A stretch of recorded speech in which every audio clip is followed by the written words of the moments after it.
The World English Bible, the second book of Kings,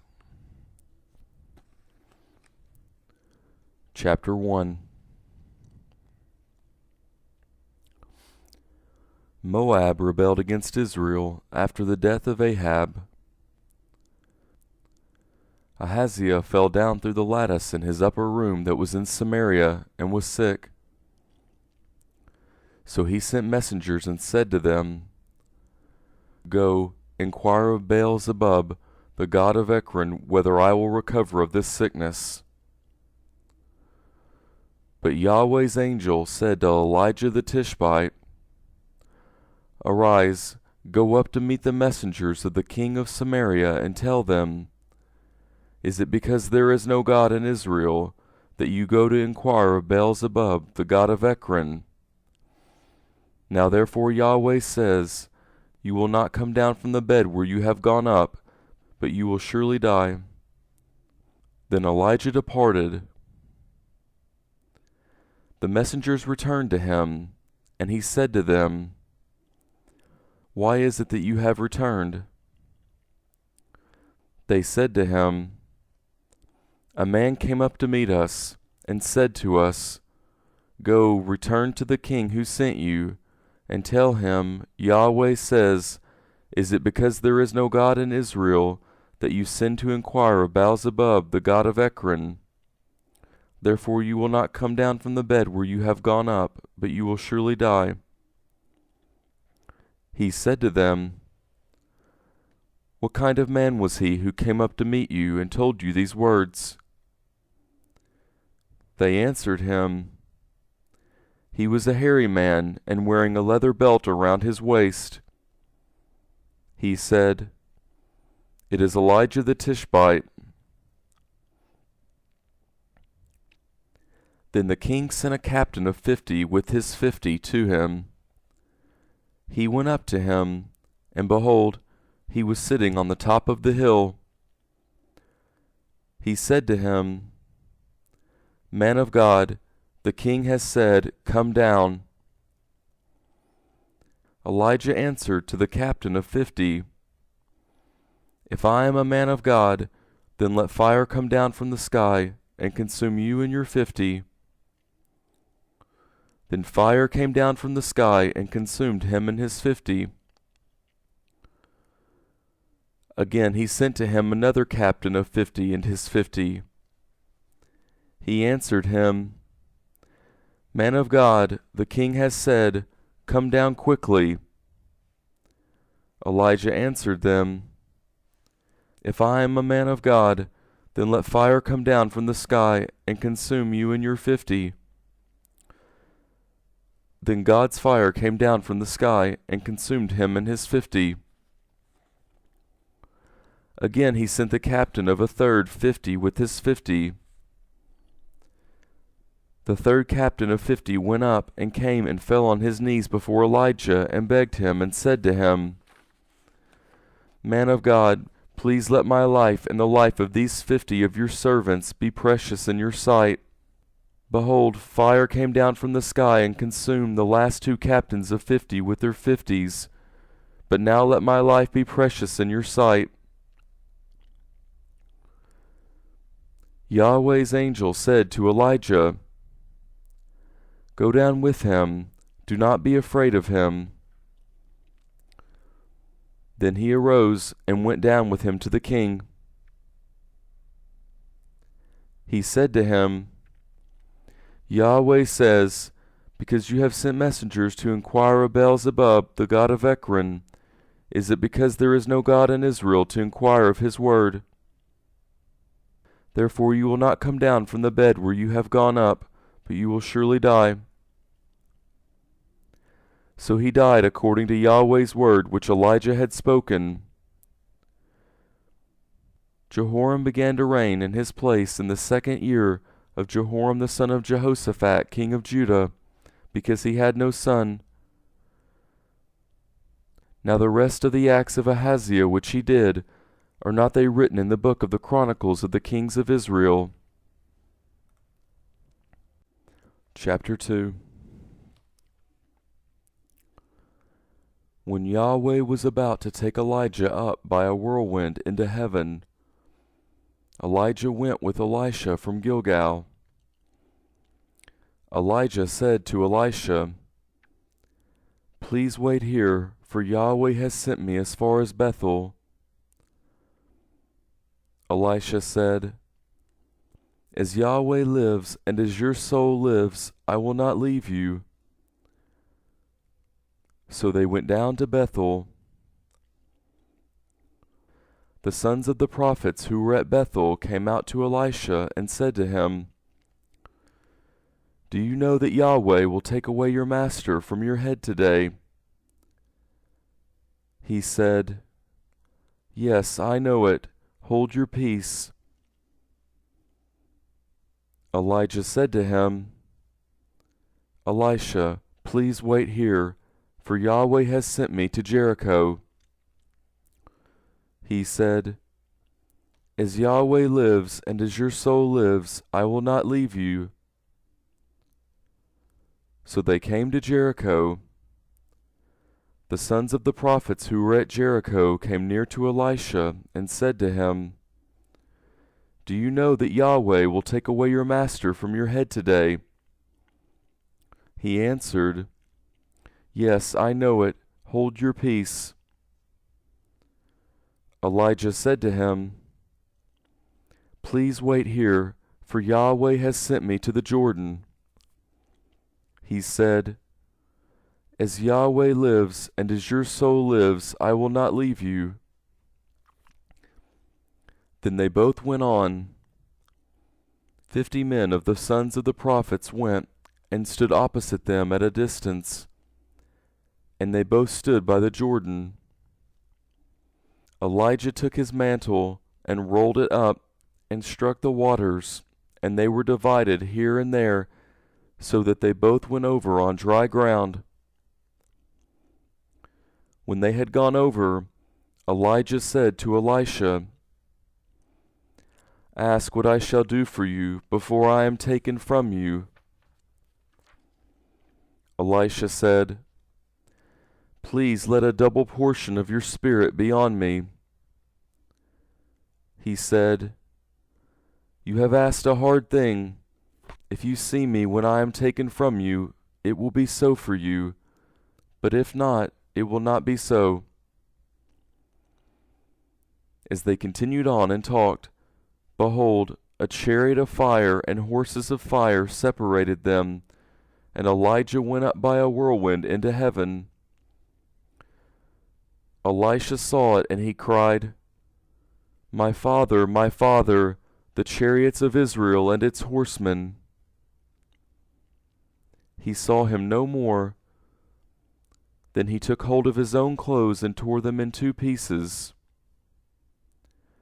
He also took up Elijah's mantle that fell from him, and went back and stood by the bank of the Jordan.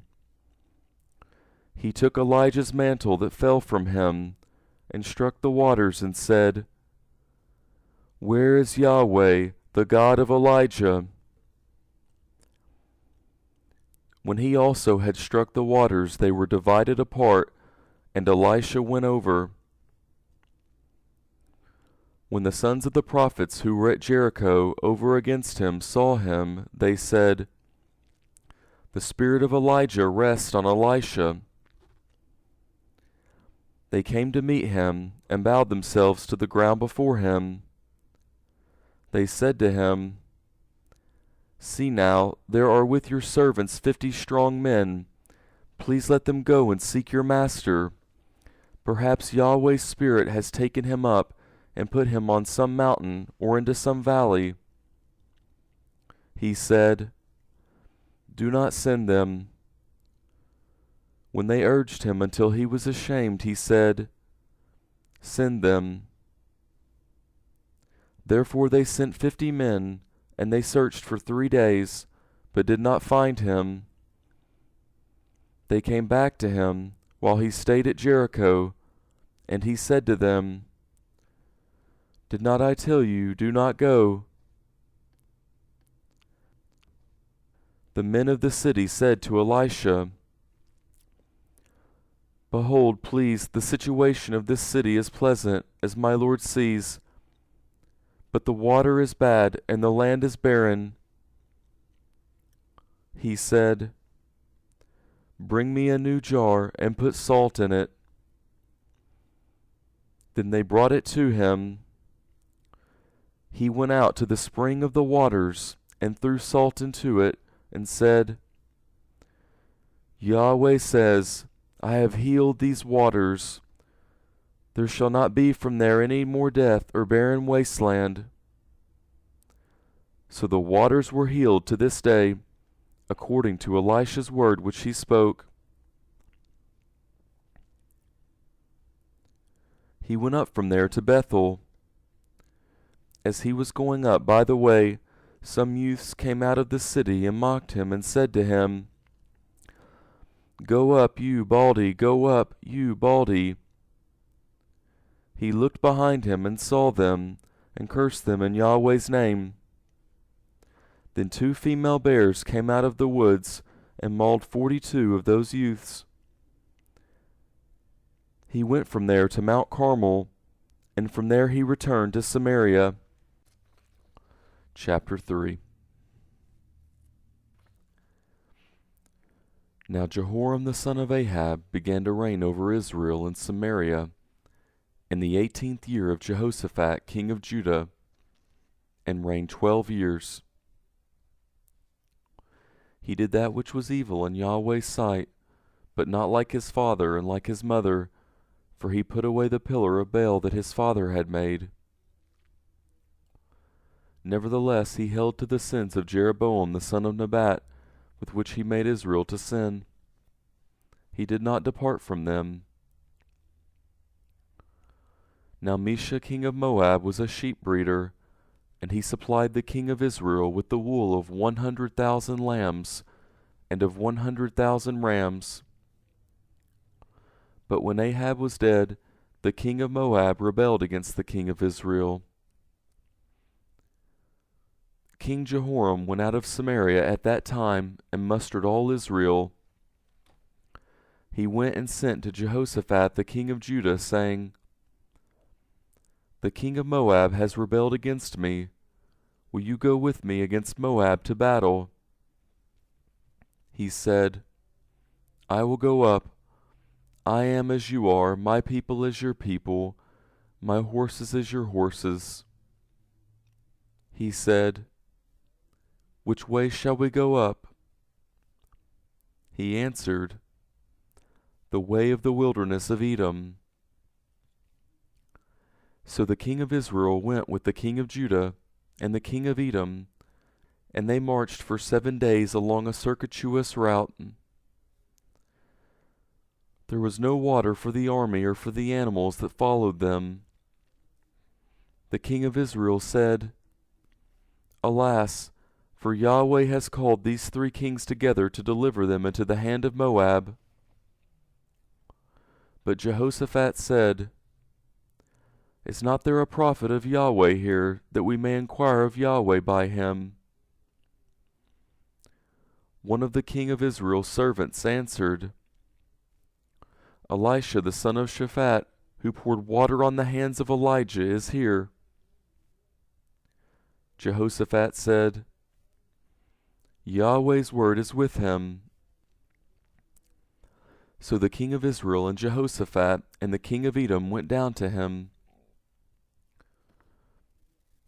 Elisha said to the king of Israel, What have I to do with you?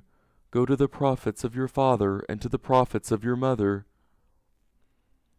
The king of Israel said to him, No, for Yahweh has called these 3 kings together to deliver them into the hand of Moab. Elisha said, As Yahweh of armies lives, before whom I stand, surely were it not that I respect the presence of Jehoshaphat the king of Judah, I would not look toward you nor see you. But now bring me a musician. When the musician played, Yahweh's hand came on him. He said, Yahweh says, Make this valley full of trenches.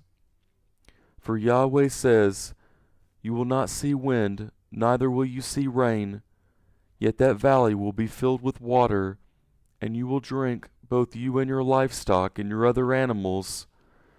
This is an easy thing in Yahweh's sight. He will also deliver the Moabites into your hand. You shall strike every fortified city and every choice city, and shall fell every good tree, and stop all springs of water, and mar every good piece of land with stones. In the morning, about the time of offering the sacrifice, behold, water came by the way of Edom, and the country was filled with water. Now when all the Moabites heard that the kings had come up to fight against them, they gathered themselves together, all who were able to put on armor, young and old, and stood on the border. They rose up early in the morning, and the sun shone on the water. And the Moabites saw the water opposite them as red as blood. They said, "This is blood. The kings are surely destroyed, and they have struck each other. Now therefore Moab to the plunder." When they came to the camp of Israel, the Israelites rose up and struck the Moabites, so that they fled before them. And they went forward into the land, attacking the Moabites. They beat down the cities, and on every good piece of land each man cast his stone and filled it. They also stopped all the springs of water, and felled all the good trees, until in Kir Hareseth all they left was its stones. However, the men armed with slings went around it and attacked it. When the king of Moab saw that the battle was too severe for him, he took with him 700 men who drew a sword to break through to the king of Edom, but they could not. Then he took his oldest son, who would have reigned in his place, and offered him for a burnt offering on the wall. There was great wrath against Israel, and they departed from him and returned to their own land. Chapter 4. Now a certain woman of the wives of the sons of the prophets cried out to Elisha, saying, "Your servant my husband is dead. You know that your servant feared Yahweh. Now the creditor has come to take for himself my 2 children to be slaves." Elisha said to her, "What should I do for you? Tell me, what do you have in the house?"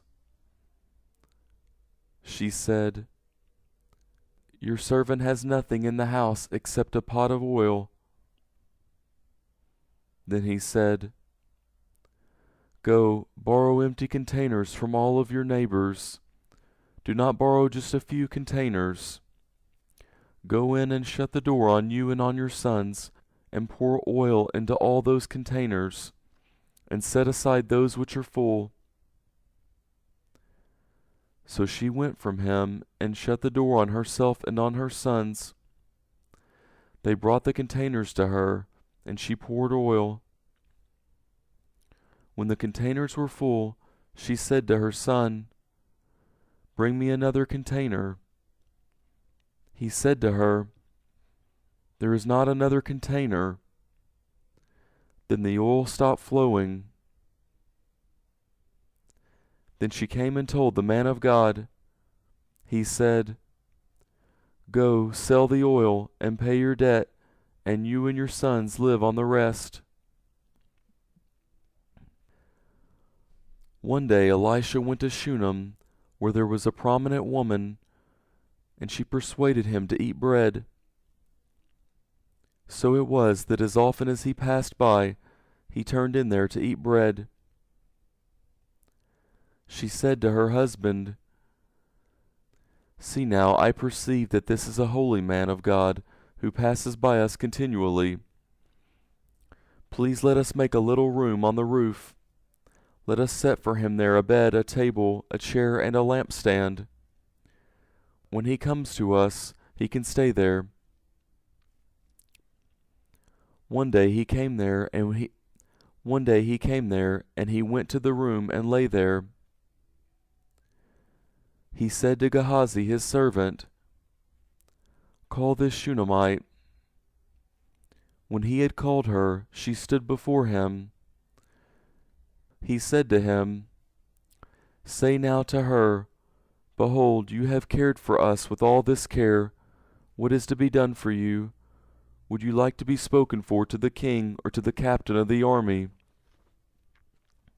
She answered, I dwell among my own people. He said, What then is to be done for her? Gehazi answered, Most certainly she has no son, and her husband is old. He said, Call her. When he had called her, she stood in the door.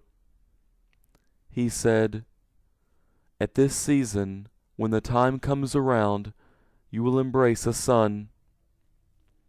She said, No, my lord, you, man of God, do not lie to your servant. The woman conceived and bore a son at that season, when the time came around, as Elisha had said to her. When the child was grown, one day he went out to his father to the reapers. He said to his father, My head, my head. He said to his servant, Carry him to his mother. When he had taken him and brought him to his mother, he sat on her knees until noon and then died. She went up and laid him on the man of God's bed, and shut the door on him, and went out.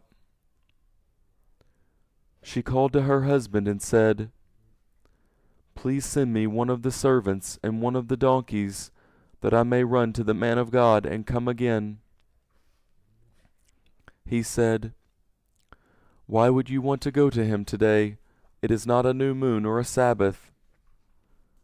She said, It is all right.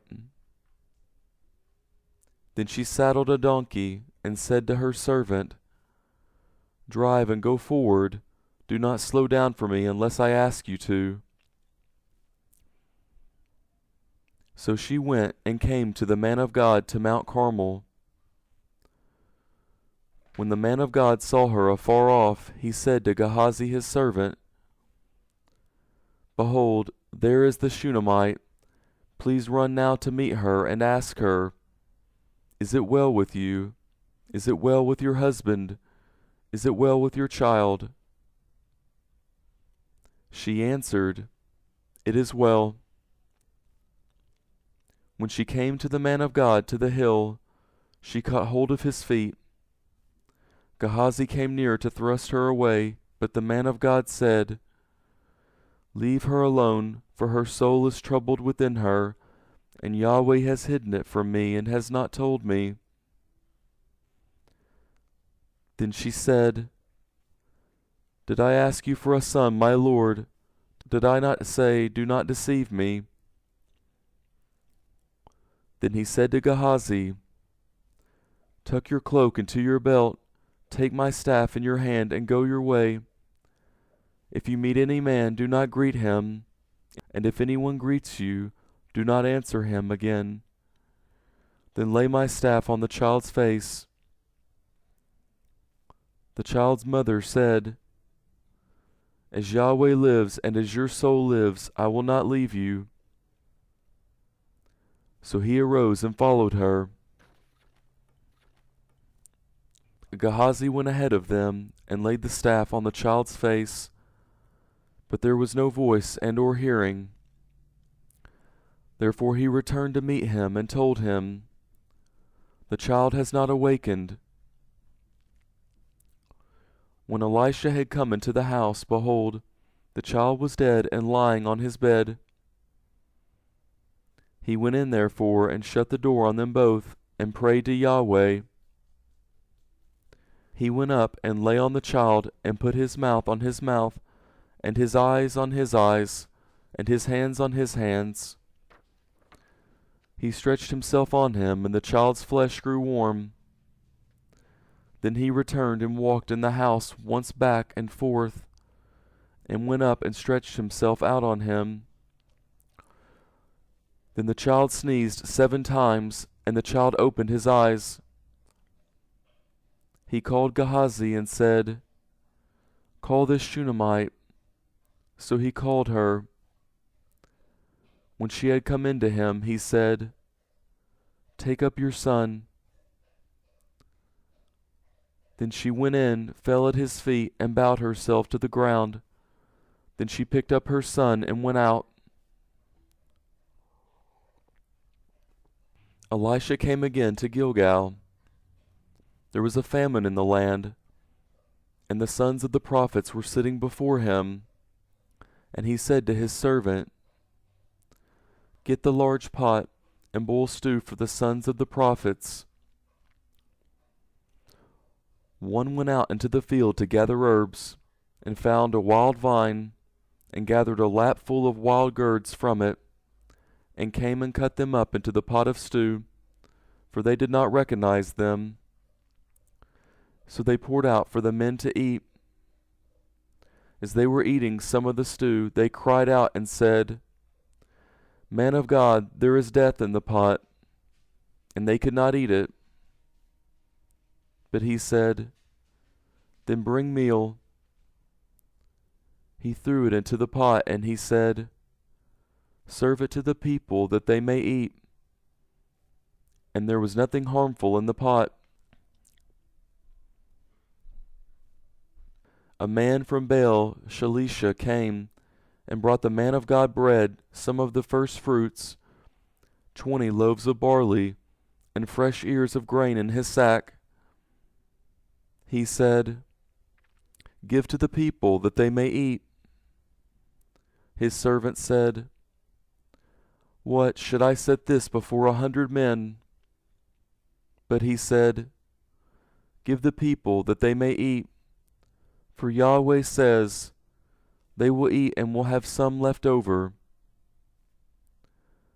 So he set it before them, and they ate, and had some left over according to Yahweh's word. Chapter 5. Now Naaman, captain of the army of the king of Syria, was a great man with his master, and honorable, because by him Yahweh had given victory to Syria. He was also a mighty man of valor, but he was a leper. The Syrians had gone out in bands, and had brought away captive out of the land of Israel a little maiden, and she waited on Naaman's wife. She said to her mistress, "I wish that my lord were with the prophet who is in Samaria, then he would heal him of his leprosy." Someone went in and told his lord, saying, "The maiden who is from the land of Israel said this." The king of Syria said, "Go now, and I will send a letter to the king of Israel." He departed and took with him 10 talents of silver, and 6,000 pieces of gold, and 10 changes of clothing. He brought the letter to the king of Israel, saying, "Now when this letter has come to you, behold, I have sent Naaman my servant to you, that you may heal him of his leprosy."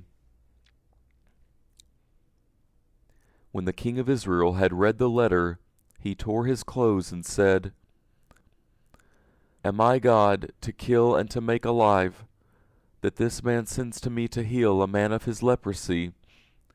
But please consider and see how he seeks a quarrel against me."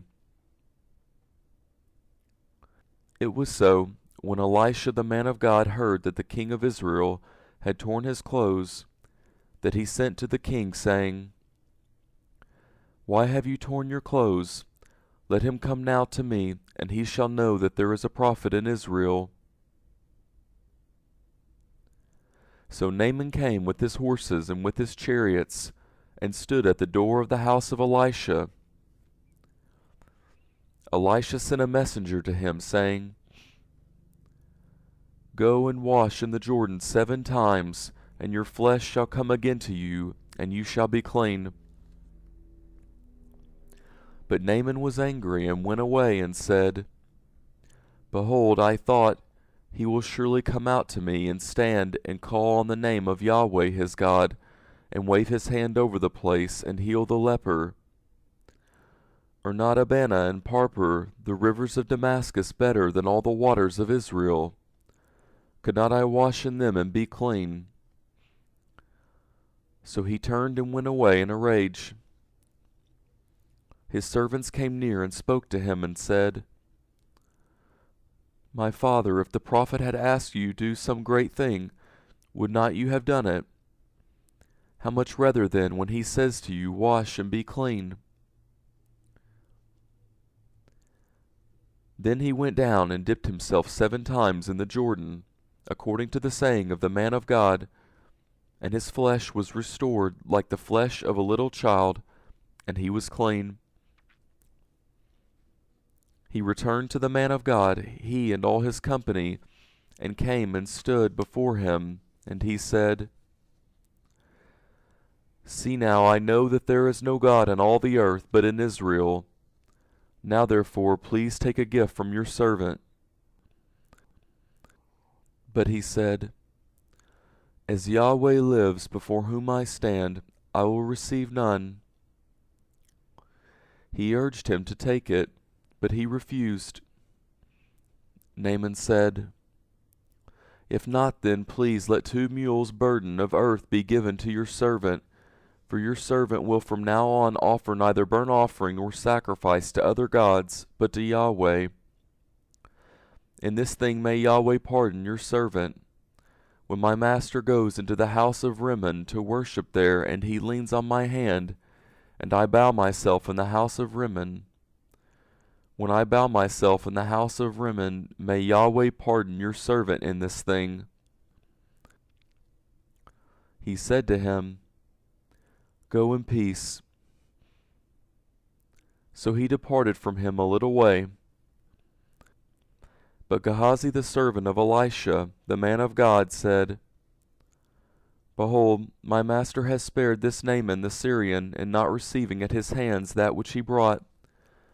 As Yahweh lives, I will run after him, and take something from him. So Gehazi followed after Naaman.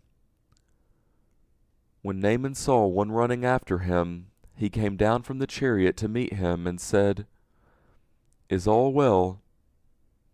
He said, All is well. My master has sent me, saying, Behold, even now 2 young men of the sons of the prophets have come to me from the hill country of Ephraim. Please give them a talent of silver and 2 changes of clothing. Naaman said, Be pleased to take 2 talents. He urged him, and bound 2 talents of silver in 2 bags, with 2 changes of clothing, and laid them on 2 of his servants, and they carried them before him. When he came to the hill, he took them from their hand, and stored them in the house. Then he let the men go, and they departed. But he went in and stood before his master. Elisha said to him, Where did you come from, Gehazi? He said, Your servant went nowhere. He said to him, Did not my heart go with you when the man turned from his chariot to meet you? Is it a time to receive money, and to receive garments, and olive groves, and vineyards, and sheep and cattle, and male servants and female servants? Therefore the leprosy of Naaman will cling to you and to your offspring forever. He went out from his presence a leper, as white as snow. Chapter 6. The sons of the prophets said to Elisha, See now, the place where we live and meet with you is too small for us. Please let us go to the Jordan, and each man take a beam from there, and let us make us a place there where we may live. He answered, Go. One said, please be pleased to go with your servants. He answered, I will go. So he went with them. When they came to the Jordan, they cut down wood. But as one was cutting down a tree, the axe head fell into the water. Then he cried and said, Alas, my master, for it was borrowed. The man of God asked, Where did it fall? He showed him the place. He cut down a stick, threw it in there, and made the iron float. He said, Take it. So he put out his hand and took it. Now the king of Syria was at war against Israel, and he took counsel with his servants, saying, My camp will be in such and such a place. The man of God sent to the king of Israel, saying, Beware that you not pass this place, for the Syrians are coming down there. The king of Israel sent to the place which the man of God told him and warned him of, and he saved himself there not once or twice. The king of Syria's heart was very troubled about this. He called his servants and said to them, Will not you show me which of us is for the king of Israel? One of his servants said, No, my lord, O king, but Elisha the prophet who is in Israel tells the king of Israel the words that you speak in your bedroom. He said, Go and see where he is, that I may send and get him. He was told, Behold, he is in Dothan.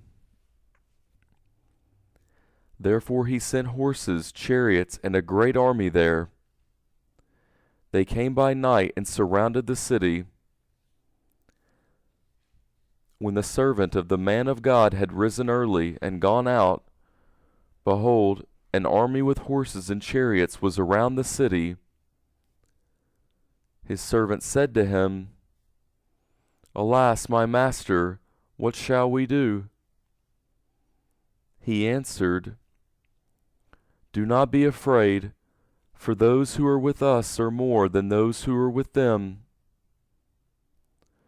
Elisha prayed and said, Yahweh, please open his eyes that he may see. Yahweh opened the young man's eyes, and he saw, and behold, the mountain was full of horses and chariots of fire around Elisha. When they came down to him, Elisha prayed to Yahweh and said, Please strike this people with blindness. He struck them with blindness according to Elisha's word. Elisha said to them, This is not the way, neither is this the city. Follow me, and I will bring you to the man whom you seek.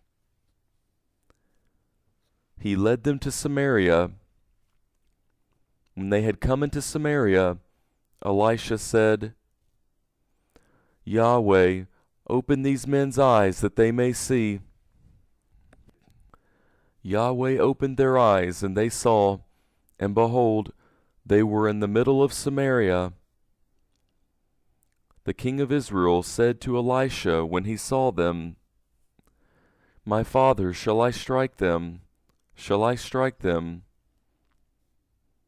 He answered, You shall not strike them. Would you strike those whom you have taken captive with your sword and with your bow?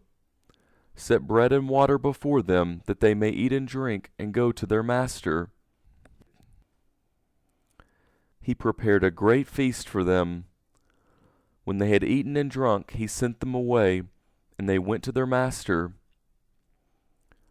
So the bands of Syria stopped raiding the land of Israel. After this, Ben-Hadad, king of Syria, gathered all his army, and went up and besieged Samaria. There was a great famine in Samaria. Behold, they besieged it until a donkey's head was sold for 80 pieces of silver, and the fourth part of a cab of dove's dung for 5 pieces of silver. As the king of Israel was passing by on the wall, a woman cried to him, saying, "Help, my lord, O king." He said, "If Yahweh does not help you, where could I get help for you? From of the threshing floor, or from the winepress?" The king said to her, "What is your problem?" She answered, "This woman said to me, 'Give your son that we may eat him today, and we will eat my son tomorrow.' So we boiled my son and ate him. And I said to her on the next day, 'Give your son that we may eat him,' and she has hidden her son." When the king heard the words of the woman, he tore his clothes. Now he was passing by on the wall, and the people looked, and behold, he had sackcloth underneath on his body. Then he said, "God do so to me, and more also, if the head of Elisha the son of Shaphat stays on him today." But Elisha was sitting in his house, and the elders were sitting with him. Then the king sent a man from before him. But before the messenger came to him, he said to the elders, "Do you see how this son of a murderer has sent to take away my head? Behold, when the messenger comes, shut the door and hold the door shut against him. Is not the sound of his master's feet behind him?" While he was still talking with them, behold, the messenger came down to him. Then he said, "Behold, this evil is from Yahweh. Why should I wait for Yahweh any longer?" Chapter 7. Elisha said, "Hear Yahweh's word. Yahweh says, tomorrow about this time a seah of fine flour will be sold for a shekel, and 2 seahs of barley for a shekel in the gate of Samaria." Then the captain on whose hand the king leaned answered the man of God and said, "Behold, if Yahweh made windows in heaven, could this thing be?" He said, "Behold, you will see it with your eyes, but will not eat of it." Now there were 4 leprous men at the entrance of the gate. They said to one another, "Why do we sit here until we die? If we say we will enter into the city, then the famine is in the city, and we will die there. If we sit still here, we also die. Now therefore come and let us surrender to the army of the Syrians. If they save us alive, we will live, and if they kill us, we will only die." They rose up in the twilight to go to the camp of the Syrians. When they had come to the outermost part of the camp of the Syrians, behold, no man was there. For the Lord had made the army of the Syrians to hear the sound of chariots and the sound of horses, even the noise of a great army.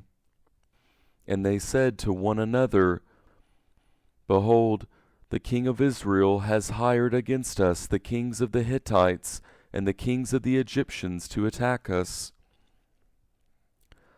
Therefore they arose and fled in the twilight, and left their tents, and their horses, and their donkeys, even the camp as it was, and fled for their life. When these lepers came to the outermost part of the camp, they went into one tent, and ate and drank, and carried away silver, gold, and clothing, and went and hid it. Then they came back and entered into another tent, and carried things from there also, and went and hid them. Then they said to one another, "We are not doing right. Today is a day of good news, and we keep silent. If we wait until the morning light, punishment will overtake us. Now therefore come, let us go and tell the king's household." So they came and called to the city gatekeepers, and they told them, "We came to the camp of the Syrians, and behold, there was no man there, not even a man's voice, but the horses tied, and the donkeys tied, and the tents as they were." He called the gatekeepers, and they told it to the king's household within. The king arose in the night and said to his servants, "I will now show you what the Syrians have done to us. They know that we are hungry. Therefore are they gone out of the camp to hide themselves in the field, saying, 'When they come out of the city, we shall take them alive and get into the city.'" One of his servants answered, "Please let some people take 5 of the horses that remain, which are left in the city. Behold, they are like all the multitude of Israel who are left in it. Behold, they are like all the multitude of Israel who are consumed. Let us send and see." Therefore they took 2 chariots with horses, and the king sent them out to the Syrian army, saying, "Go and see." They went after them to the Jordan, and behold, all the path was full of garments and equipment which the Syrians had cast away in their haste. The messengers returned and told the king. The people went out and plundered the camp of the Syrians. So a seah of fine flour was sold for a shekel, and 2 measures of barley for a shekel, according to Yahweh's word. The king appointed the captain on whose hand he leaned to be in charge of the gate. And the people trampled over him in the gate, and he died as the man of God had said, who spoke when the king came down to him. It happened as the man of God had spoken to the king, saying, 2 seahs of barley for a shekel, and a seah of fine flour for a shekel, shall be tomorrow about this time in the gate of Samaria. And that captain answered the man of God and said, "Now behold, if Yahweh made windows in heaven, might such a thing be?" And he said, "Behold, you will see it with your eyes, but will not eat of it." It happened like that to him, for the people trampled over him in the gate, and he died. Chapter 8. Now Elisha had spoken to the woman whose son he had restored to life, saying, "Arise and go, you and your household, and stay for a while wherever you can, for Yahweh has called for a famine. It will also come on the land for 7 years." The woman arose and did according to the man of God's word. She went with her household and lived in the land of the Philistines for 7 years. At the end of 7 years, the woman returned from the land of the Philistines. Then she went out to beg the king for her house and for her land. Now the king was talking with Gehazi, the servant of the man of God, saying, "Please tell me all the great things that Elisha has done." As he was telling the king how he had restored to life him who was dead, behold, the woman whose son he had restored to life begged the king for her house and for her land. Gehazi said, "My lord, O king, this is the woman, and this is her son, whom Elisha restored to life." When the king asked the woman, she told him. So the king appointed to her a certain officer, saying, "Restore all that was hers, and all the fruits of the field since the day that she left the land, even until now. Elisha came to Damascus, and Ben-Hadad the king of Syria was sick. He was told, "The man of God has come here." The king said to Ahaziah, "Take a present in your hand and go meet the man of God and inquire of Yahweh by him, saying, Will I recover from this sickness?" So Ahaziah went to meet him, and took a present with him, even of every good thing of Damascus, 40 camels' burden, and came and stood before him, and said, "Your son Ben-Hadad king of Syria has sent me to you, saying, Will I recover from this sickness?" Elisha said to him, "Go, tell him, you will surely recover. However, Yahweh has shown me that he will surely die." He settled his gaze steadfastly on him until he was ashamed. Then the man of God wept. Ahaziah said, "Why do you weep, my lord?" He answered, "Because I know the evil that you will do to the children of Israel. You will set their strongholds on fire, and you will kill their young men with the sword, and will dash their little ones in pieces, and rip up their pregnant women." Ahaziah said, "But what is your servant, who is but a dog, that he could do this great thing?" Elisha answered, "Yahweh has shown me that you will be king over Syria." Then he departed from Elisha and came to his master, who said to him, "What did Elisha say to you?"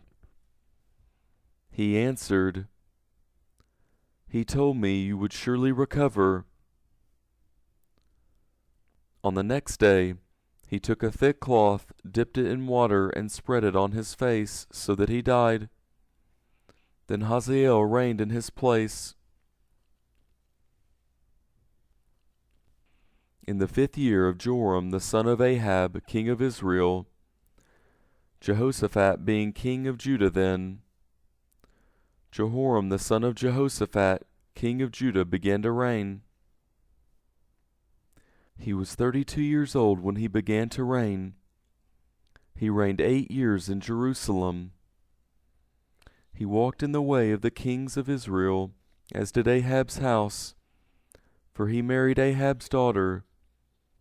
He did that which was evil in Yahweh's sight. However, Yahweh would not destroy Judah for David his servant's sake, as he promised him to give to him a lamp for his children always. In his days Edom revolted from under the hand of Judah, and made a king over themselves. Then Joram passed over to Zair, and all his chariots with him, and he rose up by night, and struck the Edomites who surrounded him, and the captains of the chariots, and the people fled to their tents. So Edom revolted from under the hand of Judah to this day. Then Libnah revolted at the same time. The rest of the acts of Joram and all that he did, are not they written in the book of the Chronicles of the kings of Judah? Joram slept with his fathers, and was buried with his fathers in David's city, and Ahaziah his son reigned in his place. In the 12th year of Joram the son of Ahab, king of Israel, Ahaziah the son of Jehoram, king of Judah, began to reign. Ahaziah was 22 years old when he began to reign, and he reigned 1 year in Jerusalem. His mother's name was Athaliah, the daughter of Omri, king of Israel. He walked in the way of Ahab's house, and did that which was evil in Yahweh's sight, as did Ahab's house, for he was the son-in-law of Ahab's house. He went with Joram the son of Ahab to war against Hazael king of Syria at Ramoth Gilead, and the Syrians wounded Joram. King Joram returned to be healed in Jezreel from the wounds which the Syrians had given him at Ramah, when he fought against Hazael king of Syria. Ahaziah the son of Jehoram, king of Judah, went down to see Joram the son of Ahab in Jezreel, because he was. Chapter 9. Elisha the prophet called one of the sons of the prophets and said to him, "Put your belt on your waist, take this vial of oil in your hand, and go to Ramoth-Gilead. When you come there, find Jehu the son of Jehoshaphat the son of Nimshi, and go in and make him rise up from among his brothers, and take him to an inner room.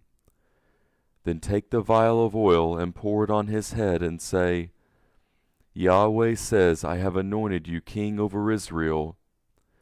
Then open the door, flee, and do not wait." So the young man, even the young man the prophet, went to Ramoth-Gilead. When he came, behold, the captains of the army were sitting. Then he said, "I have a message for you, captain." Jehu said, "To which of us all?" He said, "To you, O captain." He arose and went into the house. Then he poured the oil on his head and said to him, "Yahweh the God of Israel says, I have anointed you king over the people of Yahweh, even over Israel. You must strike your master Ahab's house, that I may avenge the blood of my servants the prophets, and the blood of all the servants of Yahweh at the hand of Jezebel. For the whole house of Ahab will perish. I will cut off from Ahab everyone who urinates against a wall, both him who is shut up and him who is left at large in Israel. I will make Ahab's house like the house of Jeroboam the son of Nebat, and like the house of Baasha the son of Ahijah. The dogs will eat Jezebel on the plot of ground of Jezreel, and there shall be no one to bury her." Then he opened the door and fled. When Jehu came out to the servants of his lord, and one said to him, "Is all well? Why did this mad fellow come to you?" He said to them, "You know the man and how he talks."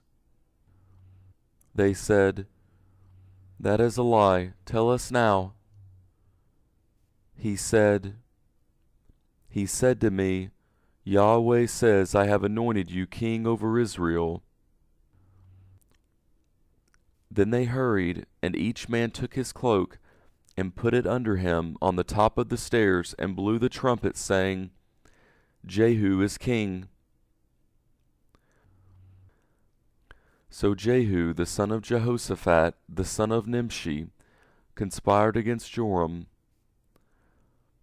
Now Joram was keeping Ramoth-Gilead, he and all Israel, because of Hazael king of Syria.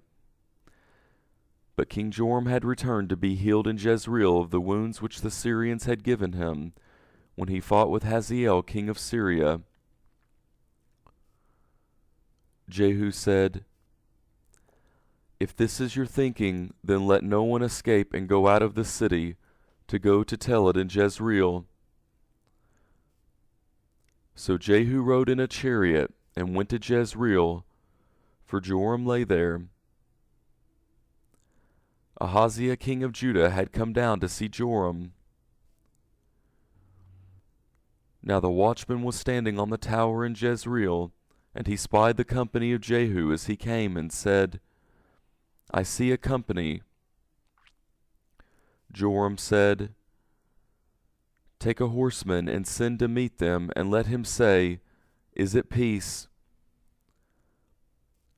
So one went on horseback to meet him, and said, "Thus says the king, 'Is it peace?'"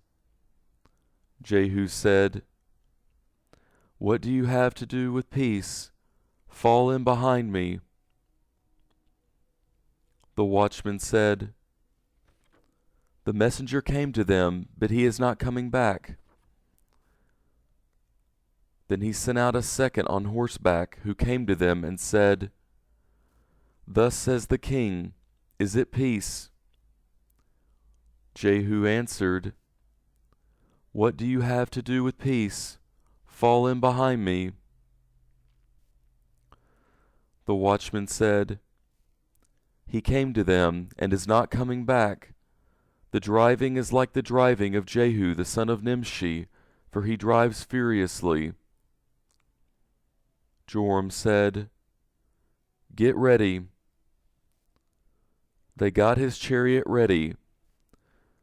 Then Joram king of Israel and Ahaziah king of Judah went out, each in his chariot, and they went out to meet Jehu, and found him on Naboth the Jezreelite's land. When Joram saw Jehu, he said, Is it peace, Jehu? He answered, What peace, so long as the prostitution of your mother Jezebel and her witchcraft abound? Joram turned his hands and fled, and said to Ahaziah, This is treason, Ahaziah. Jehu drew his bow with his full strength, and struck Joram between his arms, and the arrow went out at his heart, and he sunk down in his chariot. Then Jehu said to Bidkar his captain, Pick him up and throw him in the plot of the field of Naboth the Jezreelite. For remember how, when you and I rode together after Ahab his father, Yahweh laid this burden on him. Surely I have seen yesterday the blood of Naboth and the blood of his son, says Yahweh, and I will repay you in this plot of ground, says Yahweh. Now therefore take and cast him onto the plot of ground, according to Yahweh's word. But when Ahaziah the king of Judah saw this, he fled by the way of the garden house. Jehu followed after him and said, Strike him also in the chariot. They struck him at the ascent of Gur, which is by Ibleam. He fled to Megiddo and died there. His servants carried him in a chariot to Jerusalem, and buried him in his tomb with his fathers in David's city. In the 11th year of Joram the son of Ahab, Ahaziah began to reign over Judah. When Jehu had come to Jezreel, Jezebel heard of it, and she painted her eyes and adorned her head, and looked out at the window. As Jehu entered in at the gate, she said, Do you come in peace, Zimri, you murderer of your master? He lifted up his face to the window and said, Who is on my side? Who? 2 or 3 eunuchs looked out at him. He said, Throw her down. So they threw her down, and some of her blood was sprinkled on the wall and on the horses. Then he trampled her underfoot. When he had come in, he ate and drank. Then he said, See now to this cursed woman, and bury her, for she is a king's daughter. They went to bury her, but they found no more of her than the skull, the feet, and the palms of her hands. Therefore they came back and told him. He said, This is Yahweh's word, which he spoke by his servant Elijah the Tishbite, saying, The dogs will eat the flesh of Jezebel on the plot of Jezreel, and the body of Jezebel will be as dung on the face of the field on Jezreel's land, so that they will not say, This is Jezebel. Chapter 10. Now Ahab had 70 sons in Samaria. Jehu wrote letters and sent to Samaria, to the rulers of Jezreel, even the elders, and to those who brought up Ahab's sons, saying,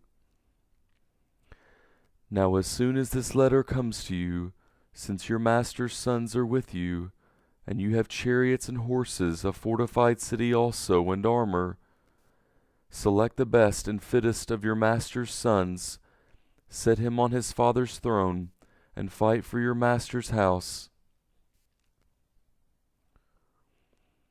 But they were exceedingly afraid, and said, "Behold, the two kings did not stand before him. How then shall we stand?"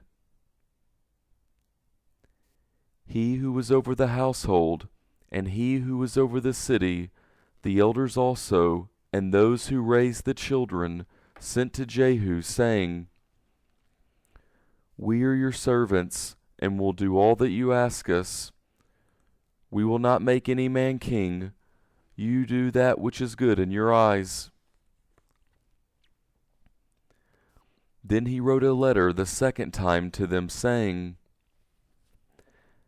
"If you are on my side, and if you will listen to my voice, take the heads of the men who are your master's sons, and come to me to Jezreel by tomorrow this time."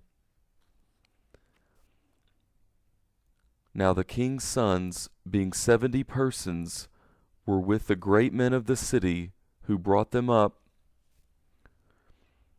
When the letter came to them, they took the king's sons and killed them, even 70 people, and put their heads in baskets, and sent them to him to Jezreel. A messenger came and told him, "They have brought the heads of the king's sons." He said, "Lay them in 2 heaps at the entrance of the gate until the morning." In the morning he went out and stood and said to all the people, "You are righteous. Behold, I conspired against my master and killed him. But who killed all these? Now know that nothing will fall to the earth of Yahweh's word, which Yahweh spoke concerning Ahab's house. For Yahweh has done that which he spoke by his servant Elijah." So Jehu struck all that remained of Ahab's house in Jezreel, with all his great men, his familiar friends, and his priests, until he left him no one remaining. He arose and departed, and went to Samaria.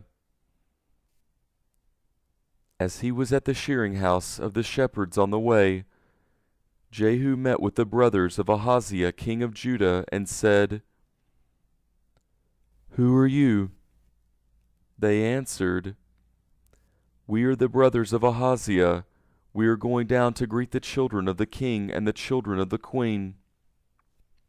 He said, "Take them alive." They took them alive, and killed them at the pit of the shearing house, even 42 men. He did not leave any of them. When he had departed from there, he met Jehonadab, the son of Rechab, coming to meet him. He greeted him and said to him, "Is your heart right, as my heart is with your heart?" Jehonadab answered, "It is." "If it is, give me your hand." He gave him his hand, and he took him up to him into the chariot. He said, "Come with me, and see my zeal for Yahweh." So they made him ride in his chariot. When he came to Samaria, he struck all who remained to Ahab in Samaria, until he had destroyed him according to Yahweh's word which he spoke to Elijah. Jehu gathered all the people together and said to them, "Ahab served Baal a little, but Jehu will serve him much. Now therefore call to me all the prophets of Baal, all of his worshippers, and all of his priests. Let no one be absent, for I have a great sacrifice to Baal. Whoever is absent, he shall not live." But Jehu did deceptively, intending to destroy the worshippers of Baal. Jehu said, "Sanctify a solemn assembly for Baal." So they proclaimed it. Jehu sent through all Israel, and all the worshippers of Baal came, so that there was not a man left that did not come. They came into the house of Baal, and the house of Baal was filled from one end to another. He said to him who kept the wardrobe, "Bring out robes for all the worshippers of Baal." So he brought robes out to them. Jehu went with Jehonadab the son of Rechab into the house of Baal. Then he said to the worshippers of Baal, "Search and see that none of the servants of Yahweh are here with you, but only the worshippers of Baal." So they went in to offer sacrifices and burnt offerings. Now Jehu had appointed for himself 80 men outside, and said, "If any of the men whom I bring into your hands escape, he who lets him go, his life shall be for the life of him." As soon as he had finished offering the burnt offering, Jehu said to the guard and to the captains, "Go in and kill them. Let no one escape." So they struck them with the edge of the sword. The guard and the captains threw the bodies out and went to the inner shrine of the house of Baal. They brought out the pillars that were in the house of Baal and burned them. They broke down the pillar of Baal and broke down the house of Baal and made it a latrine to this day. Thus Jehu destroyed Baal out of Israel. However, Jehu did not depart from the sins of Jeroboam the son of Nebat, with which he made Israel to sin, the golden calves that were in Bethel and that were in Dan. Yahweh said to Jehu, "Because you have done well in executing that which is right in my eyes, and have done to Ahab's house according to all that was in my heart, your descendants shall sit on the throne of Israel to the 4th generation." But Jehu took no heed to walk in the law of Yahweh, the God of Israel, with all his heart. He did not depart from the sins of Jeroboam, with which he made Israel to sin. In those days Yahweh began to cut away parts of Israel, and Hazael struck them on all the borders of Israel, from the Jordan eastward, all the land of Gilead, the Gadites, and the Reubenites, and the Manassites, from Aroer, which is by the valley of Arnon, even Gilead and Bashan. Now the rest of the acts of Jehu, and all that he did, and all his might, are not they written in the book of the Chronicles of the kings of Israel? Jehu slept with his fathers, and they buried him in Samaria. Jehoahaz his son reigned in his place. The time that Jehu reigned over Israel in Samaria was 28 years. Chapter 11.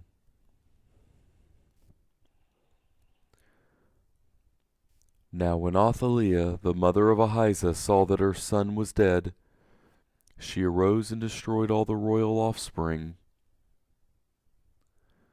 But Jehosheba, the daughter of King Joram, sister of Ahaziah, took Joash the son of Ahaziah, and stole him away from among the king's sons who were slain, even him and his nurse, and put them in the bedroom.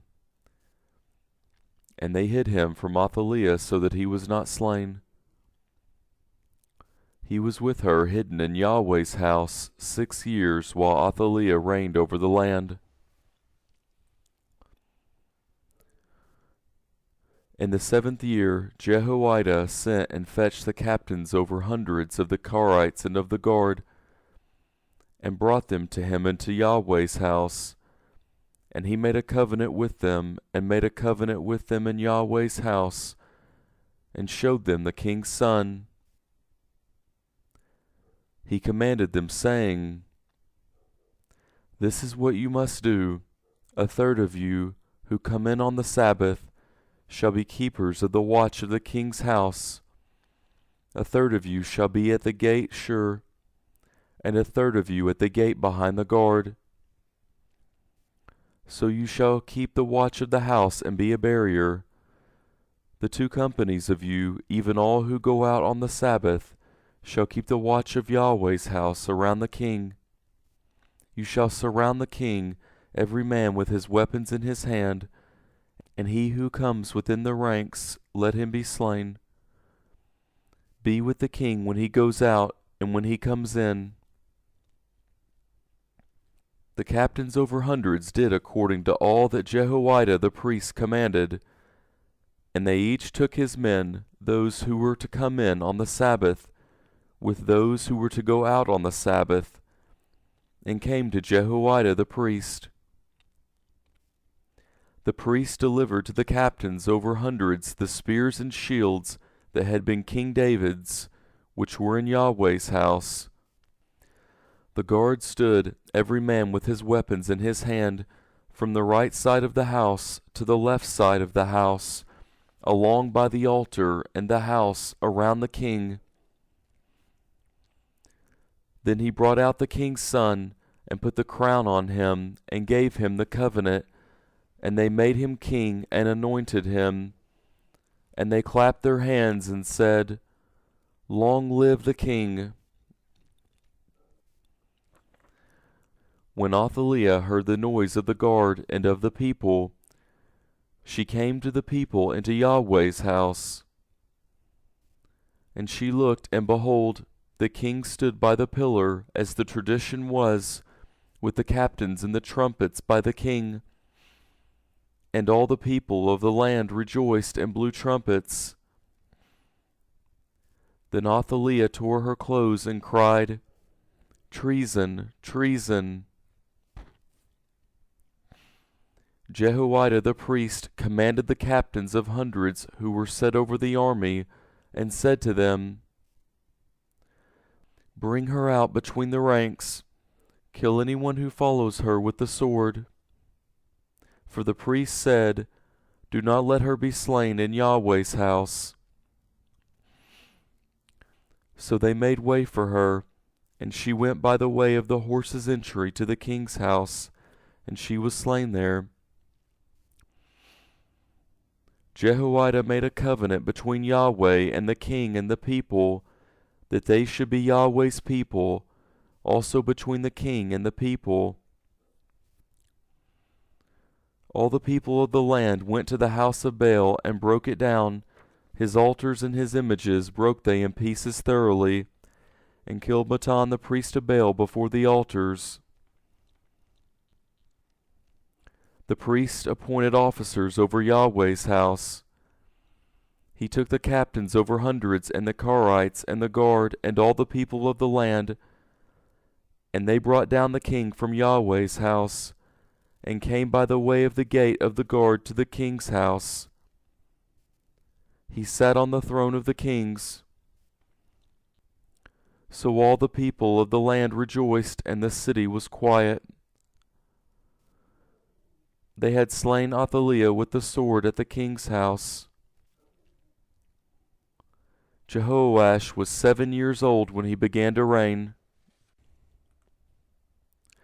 Chapter 12.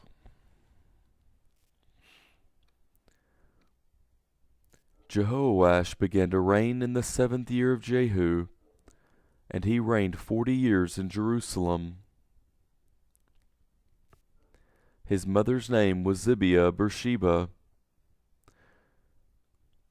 Joash did that which was right in Yahweh's eyes all his days in which Jehoiada the priest instructed him. However, the high places were not taken away. the people still sacrificed and burned incense in the high places. Joash said to the priest, "All the money of the holy things that is brought into Yahweh's house, in current money, the money of the people for whom each man is evaluated, and all the money that it comes into any man's heart to bring into Yahweh's house, let the priest take it to them, each man from his donor, and they shall repair the damage to the house, wherever any damage is found." But it was so that in the 23rd year of King Joash the priest had not repaired the damage to the house. Then King Joash called for Jehoiada the priest and for the other priest, and said to them, "Why do you not repair the damage to the house? Now therefore take no more money from your treasures, but deliver it for repair of the damage to the house." The priests consented that they should take no more money from the people, and not repair the damage to the house. But Jehoiada the priest took a chest, and bored a hole in its lid, and set it beside the altar, on the right side as one comes into Yahweh's house. And the priest who kept the threshold put all the money that was brought into Yahweh's house into it.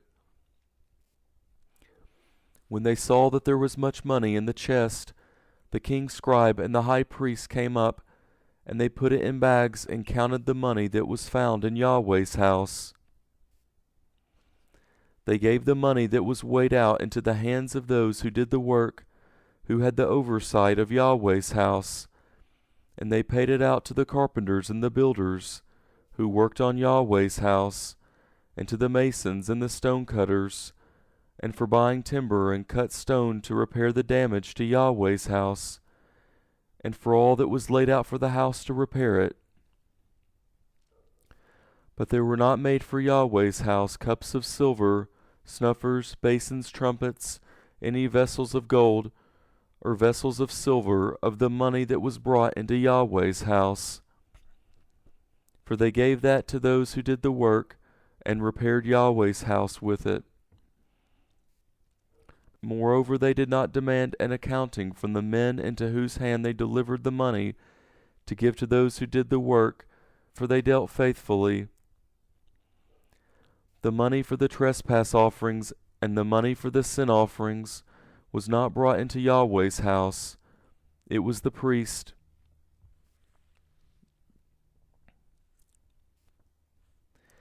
Then Hazael king of Syria went up and fought against Gath and took it. And Hazael set his face to go up to Jerusalem. Joash king of Judah took all the holy things that Jehoshaphat and Jehoram and Ahaziah his fathers king of Judah had dedicated, and his own holy things, and all the gold that was found in the treasures of Yahweh's house, and of the king's house, and sent it to Hazael king of Syria. And he went away from Jerusalem.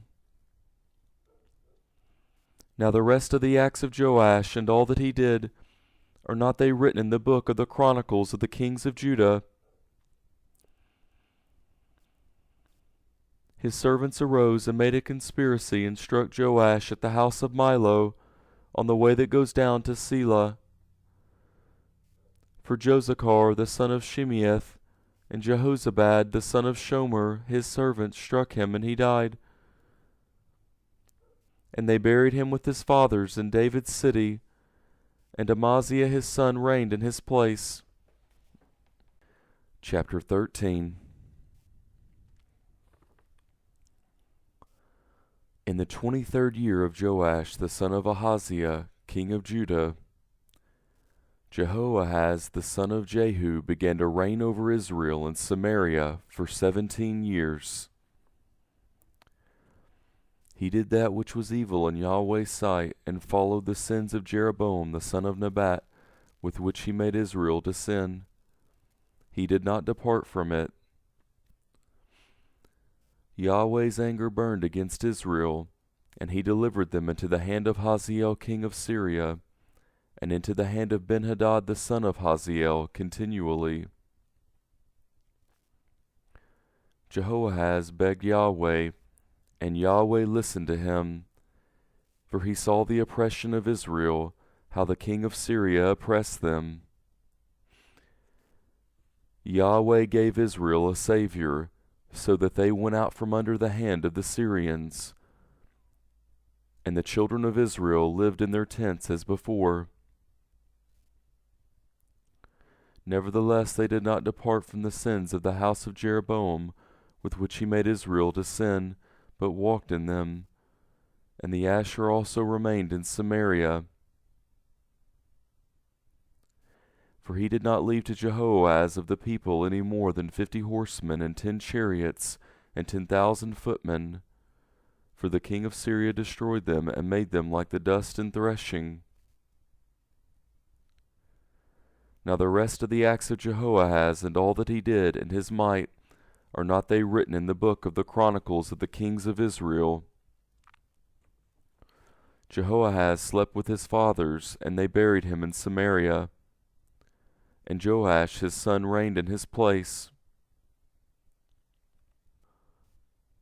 In the 37th year of Joash king of Judah, Jehoash the son of Jehoahaz began to reign over Israel in Samaria for 16 years. He did that which was evil in Yahweh's sight. He did not depart from all the sins of Jeroboam the son of Nebat, with which he made Israel to sin, but he walked in them. Now the rest of the acts of Joash, and all that he did, and his might with which he fought against Ahaziah king of Judah, are not they written in the book of the chronicles of the kings of Israel? Joash slept with his fathers, and Jeroboam sat on his throne. Joash was buried in Samaria with the kings of Israel.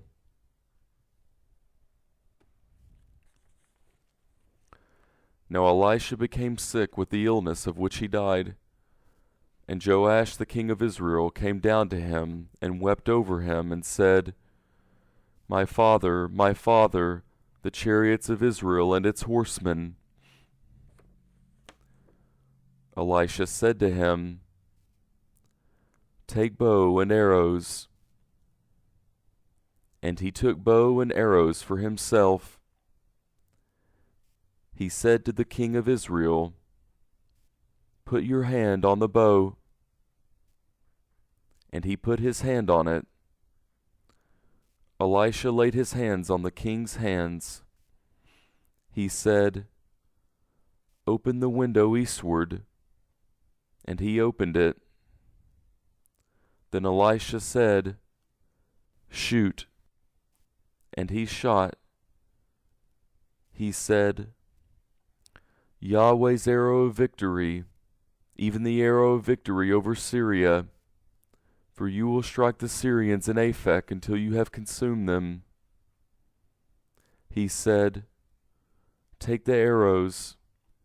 And he took them. He said to the king of Israel, strike the ground. And he struck 3 times and stopped. The man of God was angry with him and said, you should have struck 5 or 6 times, then you would have struck Syria until you had consumed it, whereas now you will strike Syria just 3 times. Elisha died, and they buried him. Now the bands of the Moabites invaded the land at the coming in of the year. As they were burying a man, behold, they saw a band of raiders, and they threw the man into Elisha's tomb. As soon as the man touched Elisha's bones, he revived and stood up on his feet. Hazael king of Syria oppressed Israel all the days of Jehoahaz. But Yahweh was gracious to them, and had compassion on them, and had respect for them, because of his covenant with Abraham, Isaac, and Jacob, and would not destroy them, and he did not cast them from his presence as yet. Hazael king of Syria died, and Benhadad his son reigned in his place. Joash the son of Jehoahaz took again out of the hand of Benhadad the son of Hazael the cities which he had taken out of the hand of Jehoahaz his father by war.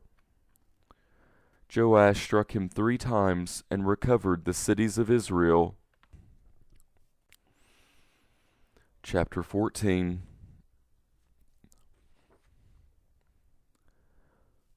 In the 2nd year of Joash, son of Joahaz, king of Israel, Amaziah the son of Joash, king of Judah, began to reign.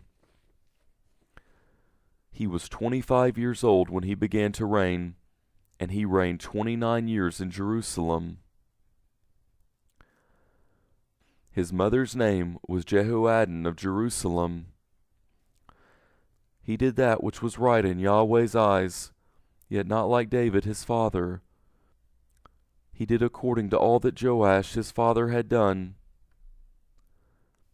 However, the high places were not taken away. The people still sacrificed and burned incense in the high places.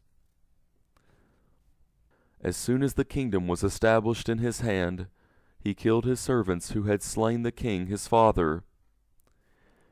But the children of the murderers he did not put to death, according to that which is written in the book of the law of Moses, as Yahweh commanded, saying, The father shall not be put to death for the children, nor the children be put to death for the fathers, but every man shall die for his own sin. He killed 10,000 Edomites in the valley of Salt, and took Selah by war, and called its name Joktheel to this day. Then Amaziah sent messengers to Jehoash the son of Jehoaz the son of Jehu, king of Israel, saying, Come, let us look one another in the face. Jehoash the king of Israel sent to Amaziah king of Judah, saying, The thistle that was in Lebanon sent to the cedar that was in Lebanon, saying, Give your daughter to my son as wife. Then a wild animal that was in Lebanon passed by and trampled down the thistle. You have indeed struck Edom, and your heart has lifted you up. Enjoy the glory of it, and stay at home. For why should you meddle to your harm that you fall, even you and Judah with you? But Amaziah would not listen. So Jehoash king of Israel went up, and he and Amaziah king of Judah looked one another in the face at Beth Shemesh, which belongs to Judah. Judah was defeated by Israel, and each man fled to his tent.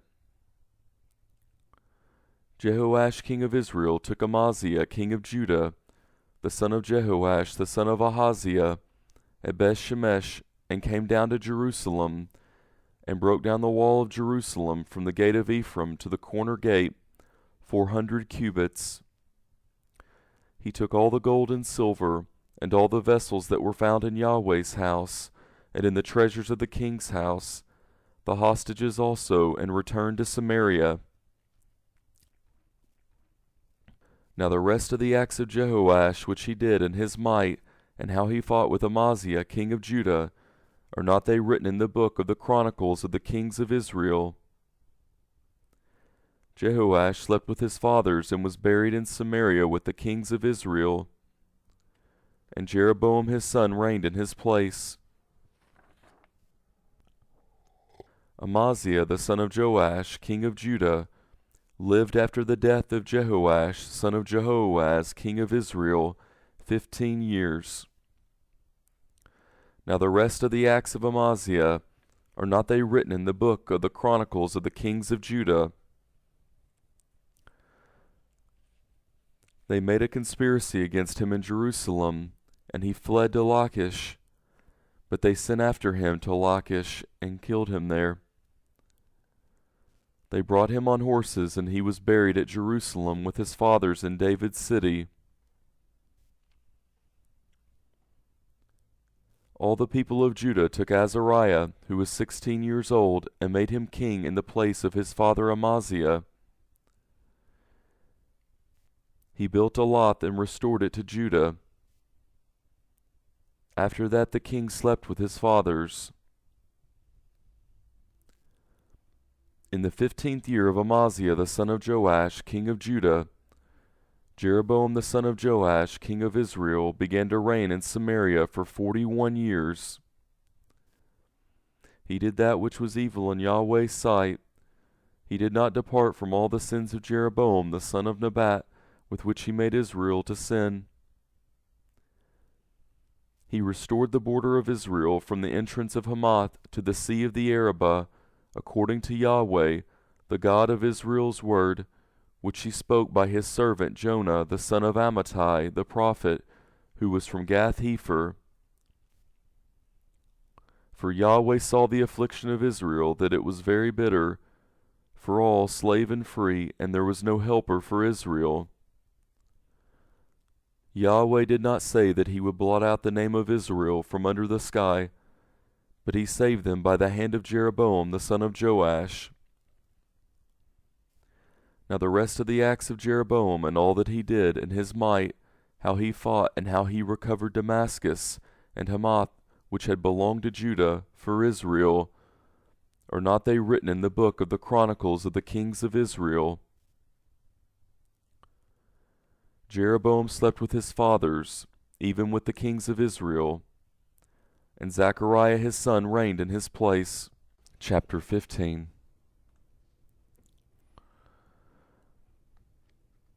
In the 27th year of Jeroboam king of Israel, Azariah son of Amaziah king of Judah began to reign. He was 16 years old when he began to reign, and he reigned 52 years in Jerusalem. His mother's name was Jechaliah of Jerusalem. He did that which was right in Yahweh's eyes, according to all that his father Amaziah had done. However, the high places were not taken away. The people still sacrificed and burned incense in the high places. Yahweh struck the king so that he was a leper to the day of his death, and lived in a separate house. Jotham the king's son was over the household, judging the people of the land. Now the rest of the acts of Azariah and all that he did, are not they written in the book of the chronicles of the kings of Judah? Azariah slept with his fathers, and they buried him with his fathers in David's city, and Jotham his son reigned in his place. In the 38th year of Azariah king of Judah, Zechariah the son of Jeroboam reigned over Israel in Samaria 6 months. He did that which was evil in Yahweh's sight, as his fathers had done. He did not depart from the sins of Jeroboam the son of Nebat, with which he made Israel to sin. Shallum the son of Jabesh conspired against him, and struck him before the people, and killed him, and reigned in his place. Now the rest of the acts of Zechariah, behold, they are written in the book of the chronicles of the kings of Israel. This was Yahweh's word which he spoke to Jehu, saying, Your sons to the 4th generation shall sit on the throne of Israel. So it came to pass. Shallum the son of Jabesh began to reign in the 39th year of Uzziah king of Judah, and he reigned for a month in Samaria. Menahem the son of Gadi went up from Tirzah, came to Samaria, struck Shallum the son of Jabesh in Samaria, killed him, and reigned in his place. Now the rest of the acts of Shallum and his conspiracy which he made, behold, they are written in the book of the chronicles of the kings of Israel. Then Menahem attacked Tipsah, and all who were in it, and its border areas from Tirzah. He attacked it because they did not open their gates to him, and he ripped up all their women who were with child. In the 39th year of Azariah king of Judah, Menahem the son of Gadi began to reign over Israel for 10 years in Samaria.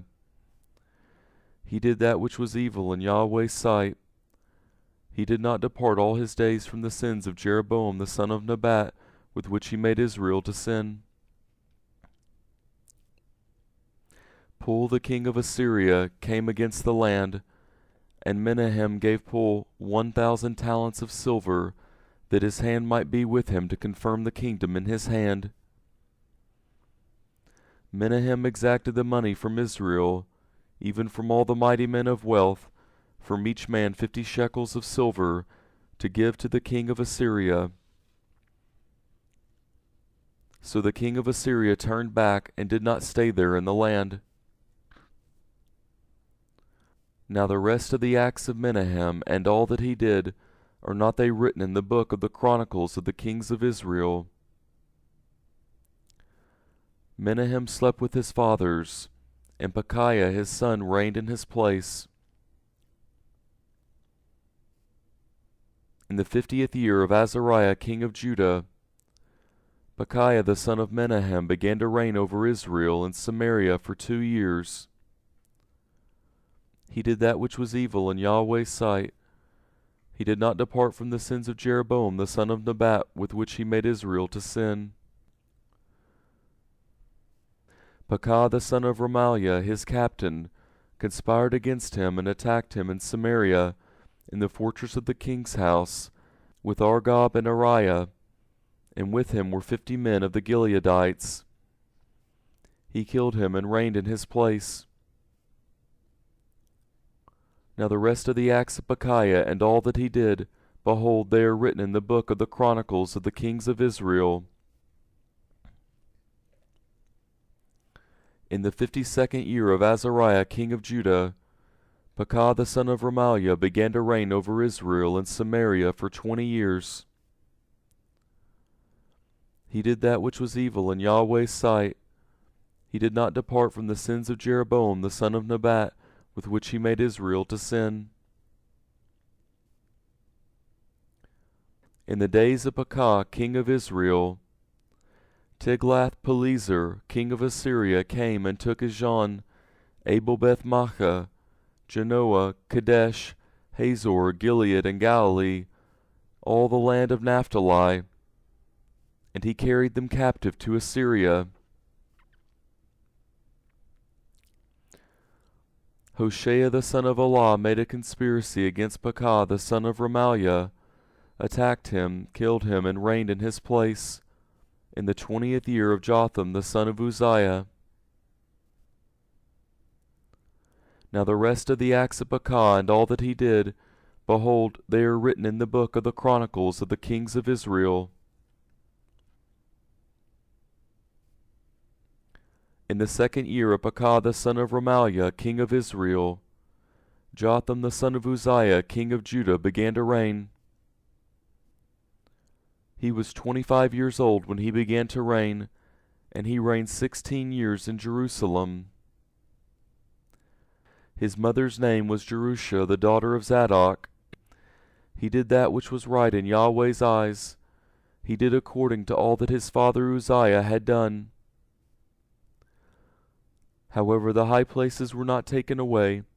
The people still sacrificed and burned incense in the high places. He built the upper gate of Yahweh's house. Now the rest of the acts of Jotham and all that he did, are not they written in the book of the chronicles of the kings of Judah? In those days Yahweh began to send Rezin the king of Syria, and Pekah the son of Remaliah against Judah. Jotham slept with his fathers, and was buried with his fathers in his father David's city, and Ahaz his son reigned in his place. Chapter 16. In the 17th year of Pekah the son of Remaliah, Ahaz the son of Jotham, king of Judah, began to reign. Ahaz was 20 years old when he began to reign, and he reigned 16 years in Jerusalem.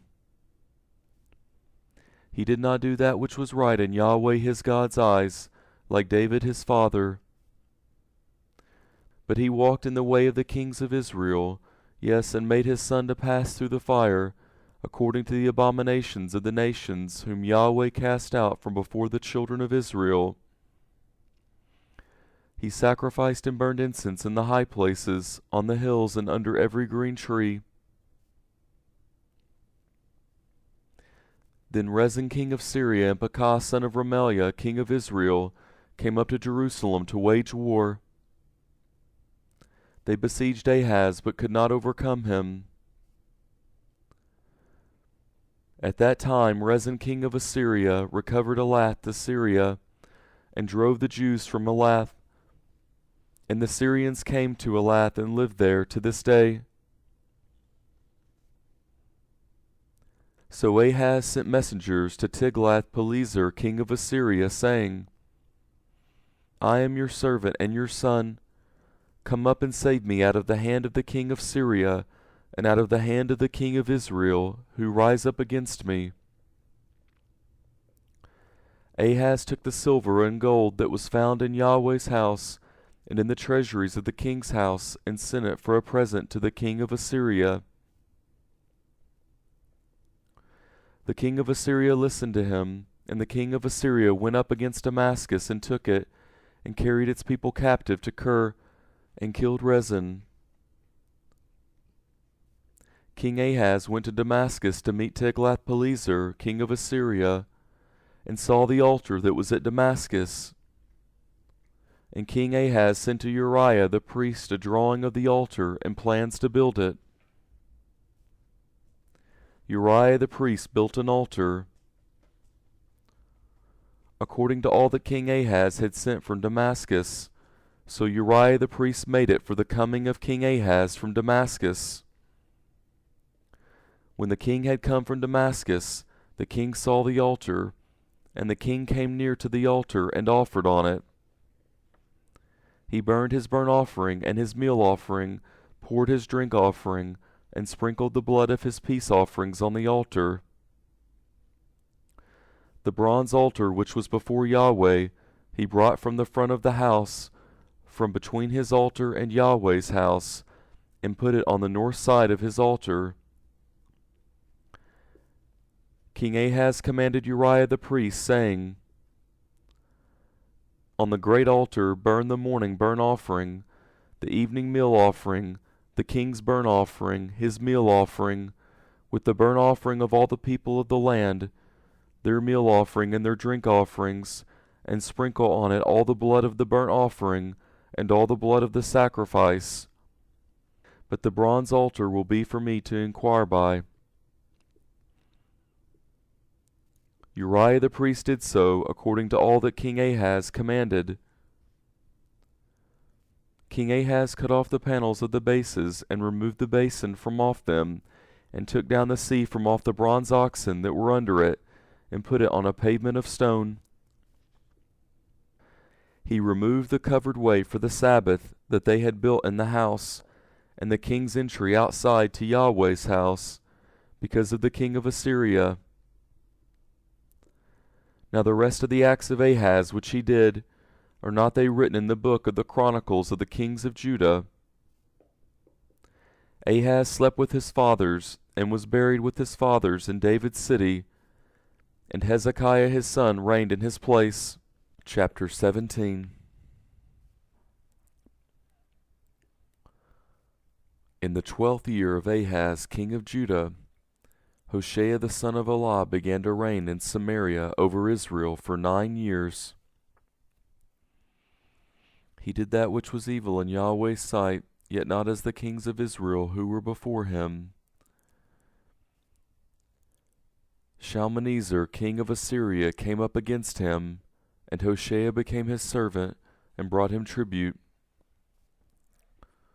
The king of Assyria found conspiracy in Hoshea, for he had sent messengers to So king of Egypt, and offered no tribute to the king of Assyria, as he had done year by year. Therefore the king of Assyria seized him, and bound him in prison. Then the king of Assyria came up throughout all the land, went up to Samaria, and besieged it 3 years. In the 9th year of Hoshea, the king of Assyria took Samaria, and carried Israel away to Assyria, and placed them in Halah, and on the Hebor, the river of Gozan, and in the cities of the Medes.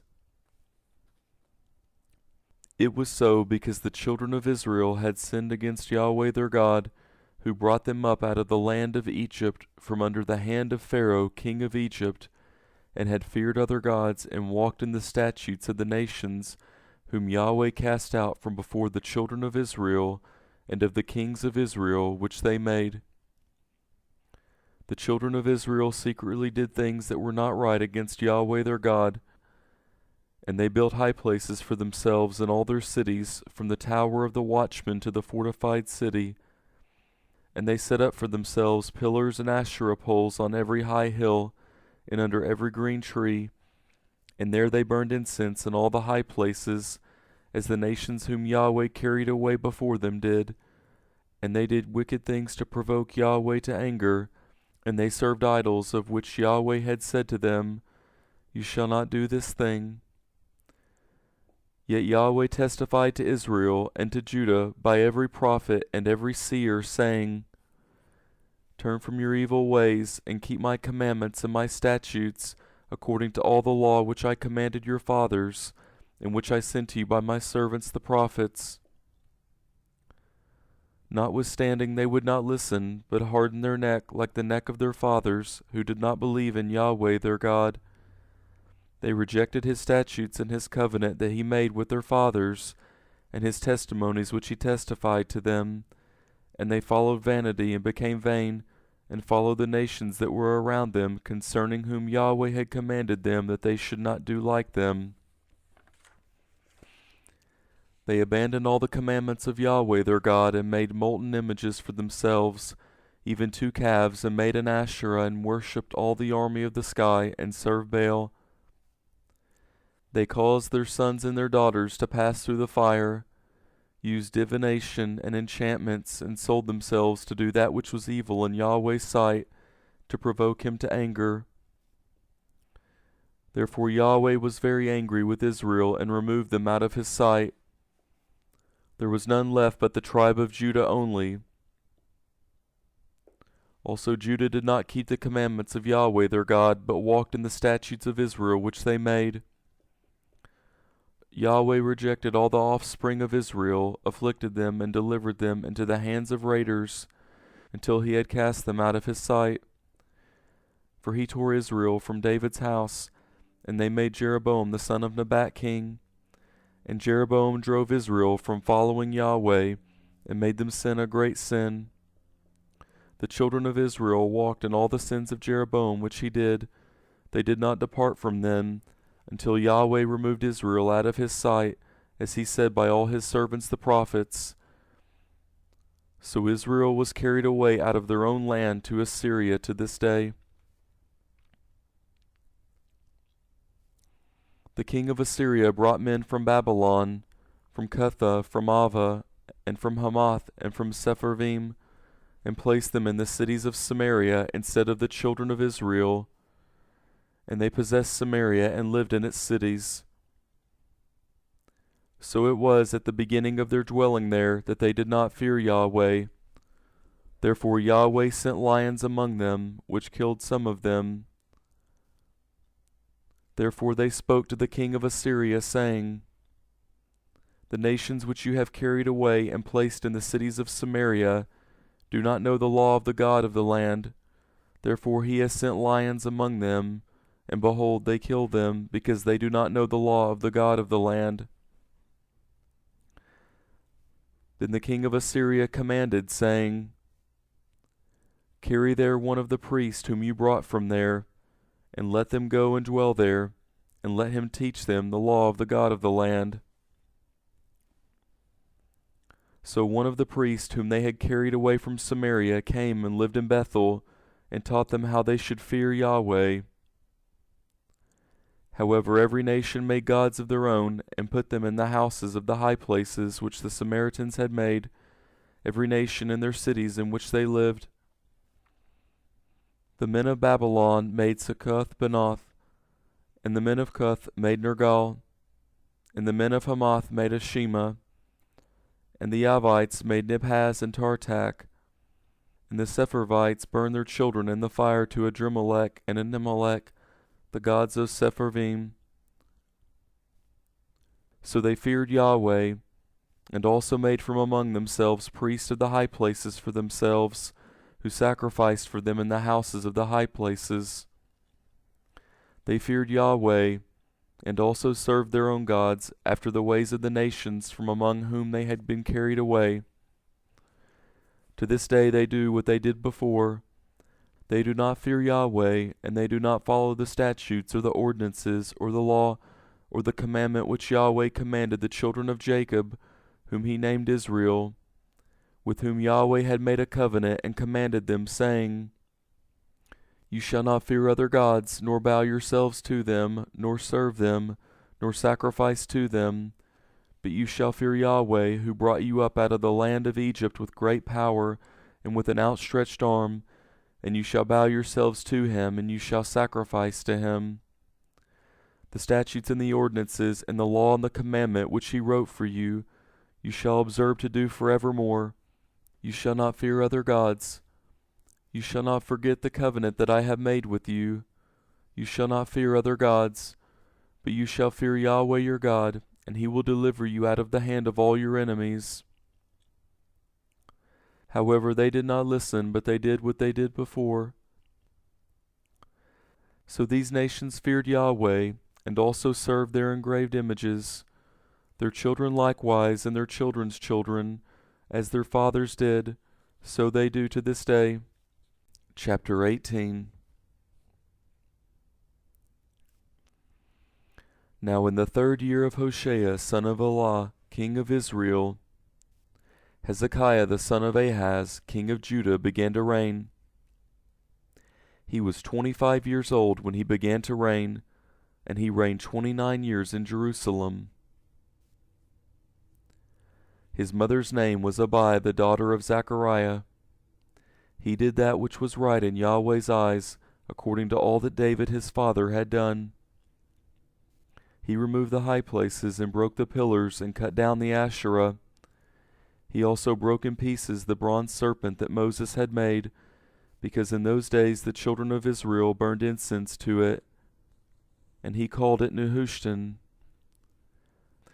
He trusted in Yahweh, the God of Israel, so that after him was no one like him among all the kings of Judah, nor among them that were before him. For he joined with Yahweh. He did not depart from following him, but kept his commandments which Yahweh commanded Moses. Yahweh was with him. Wherever he went, he prospered. He rebelled against the king of Assyria and did not serve him. He struck the Philistines to Gaza and its borders, from the tower of the watchman to the fortified city. In the 4th year of King Hezekiah, which was the 7th year of Hoshea son of Elah, king of Israel, Shalmaneser king of Assyria came up against Samaria and besieged it. At the end of 3 years they took it. In the 6th year of Hezekiah, which was the 9th year of Hoshea king of Israel, Samaria was taken. The king of Assyria carried Israel away to Assyria, and put them in Halah and on the Habor, the river of Gozan, and the cities of the Medes, because they did not obey Yahweh their God's voice, but transgressed his covenant, even all that Moses the servant of Yahweh commanded, and would not hear it or do it. Now in the 14th year of King Hezekiah, Sennacherib king of Assyria came up against all the fortified cities of Judah and took them. Hezekiah king of Judah sent to the king of Assyria to Lachish, saying, I have offended you, return from me, that which you put on me I will bear. The king of Assyria appointed to Hezekiah king of Judah 300 talents of silver and 30 talents of gold. Hezekiah gave him all the silver that was found in Yahweh's house, and in the treasures of the king's house. At that time Hezekiah cut off the gold from the doors of Yahweh's temple and from the pillars which Hezekiah king of Judah had overlaid, and gave it to the king of Assyria. The king of Assyria sent Tartan and Rabsaris and Rabshakeh from Lachish to King Hezekiah with a great army to Jerusalem. They went up and came to Jerusalem. When they had come up, they came and stood by the conduit of the upper pool, which is in the highway of the fuller's field. When they had called to the king, Eliakim the son of Hilkiah, who was over the household, and Shebna the scribe, and Joah the son of Asaph the recorder came out to them.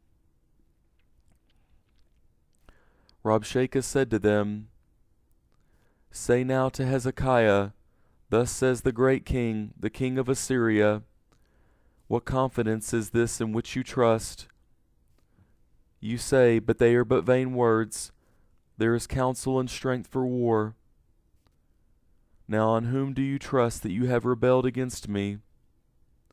Now behold, you trust in the staff of this bruised reed, even in Egypt. If a man leans on it, it will go into his hand and pierce it. So is Pharaoh king of Egypt to all who trust on him. But if you tell me, We trust in Yahweh our God, is not that he whose high places and whose altars Hezekiah has taken away, and has said to Judah and to Jerusalem, You shall worship before this altar in Jerusalem? Now therefore please give pledges to my master the king of Assyria, and I will give you 2,000 horses, if you are able on your part to set riders on them. How then can you turn away the face of one captain of the least of my master's servants, and put your trust on Egypt for chariots and for horsemen? Have I now come up without Yahweh against this place to destroy it? Yahweh said to me, Go up against this land and destroy it. Then Eliakim the son of Hilkiah, Shebna and Joah said to Rabshakeh, Please speak to your servants in the Syrian language, for we understand it. Do not speak with us in the Jews' language in the hearing of the people who are on the wall. But Rabshakeh said to them, Has my master sent me to your master and to you to speak these words? Has not he sent me to the men who sit on the wall to eat their own dung and to drink their own urine with you? Then Rabshakeh stood and cried with a loud voice in the Jews' language and spoke, saying, Hear the word of the great king, the king of Assyria. Thus says the king, Do not let Hezekiah deceive you, for he will not be able to deliver you out of his hand. Do not let Hezekiah make you trust in Yahweh, saying, Yahweh will surely deliver us, and this city shall not be given into the hand of the king of Assyria. Do not listen to Hezekiah, for thus says the king of Assyria, Make your peace with me and come out to me, and every one of you eat from his own vine, and every one from his own fig tree, and every one drink water from his own cistern, until I come and take you away to a land like your own land, a land of grain and new wine, a land of bread and vineyards, a land of olive trees and of honey, that you may live and not die. Do not listen to Hezekiah when he persuades you, saying, Yahweh will deliver us. Has any of the gods of the nations ever delivered his land out of the hand of the king of Assyria? Where are the gods of Hamath and of Arpad? Where are the gods of Sepharvaim, of Henah and Ivah? Have they delivered Samaria out of my hand? Who are they among all the gods of the countries that have delivered their country out of my hand, that Yahweh should deliver Jerusalem out of my hand? But the people stayed quiet and answered him not a word, for the king's commandment was, Do not answer him.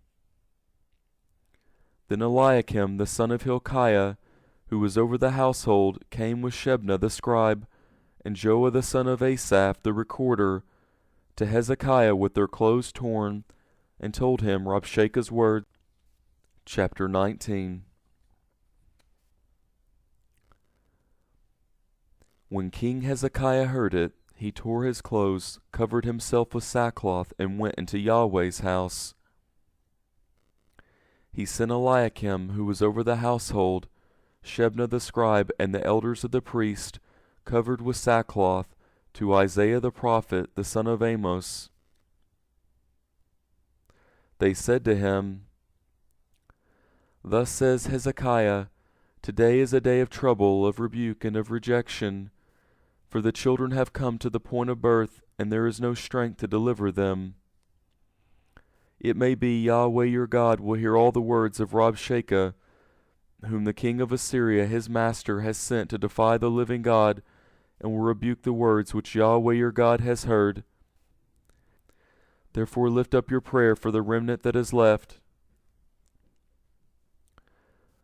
So the servants of King Hezekiah came to Isaiah. Isaiah said to them, Tell your master this, Yahweh says, Do not be afraid of the words that you have heard, with which the servants of the king of Assyria have blasphemed me. Behold, I will put a spirit in him, and he will hear news, and will return to his own land. I will cause him to fall by the sword in his own land. So Rabshakeh returned and found the king of Assyria warring against Libnah, for he had heard that he had departed from Lachish. When he had heard it said of Tirhakah, king of Ethiopia, Behold, he has come out to fight against you, he sent messengers again to Hezekiah, saying, Tell Hezekiah king of Judah this, Do not let your God in whom you trust deceive you, saying, Jerusalem will not be given into the hand of the king of Assyria. Behold, you have heard what the kings of Assyria have done to all lands by destroying them utterly. Will you be delivered? Have the gods of the nations delivered them, which my fathers have destroyed, Gozan, Haran, Rezeph, and the children of Eden who were in Telassar? Where is the king of Hamath, the king of Arpad, and the king of the city of Sepharvaim, of Hena and Iva? Hezekiah received the letter from the hand of the messengers and read it. Then Hezekiah went up to Yahweh's house and spread it before Yahweh. Hezekiah prayed before Yahweh and said, Yahweh, the God of Israel, who sit above the cherubim, you are the God, even you alone, of all the kingdoms of the earth. You made heaven and earth. Incline your ear, Yahweh, and hear. Open your eyes, Yahweh, and see. Hear the words of Sennacherib, which he has sent to defy the living God. Truly, Yahweh, the kings of Assyria have laid waste the nations in their lands, and have cast their gods into the fire. For they were no gods but the work of men's hands, wood and stone. Therefore they have destroyed them. Now therefore, Yahweh our God, save us, I beg you, out of his hand, that all the kingdoms of the earth may know that you, Yahweh, are God alone. Then Isaiah the son of Amos sent to Hezekiah, saying, Yahweh the God of Israel says, You have prayed to me against Sennacherib king of Assyria, and I have heard you. This is the word that Yahweh has spoken concerning him. The virgin daughter of Zion has despised you and ridiculed you. The daughter of Jerusalem has shaken her head at you. Whom have you defied and blasphemed? Against whom have you exalted your voice and lifted up your eyes on high?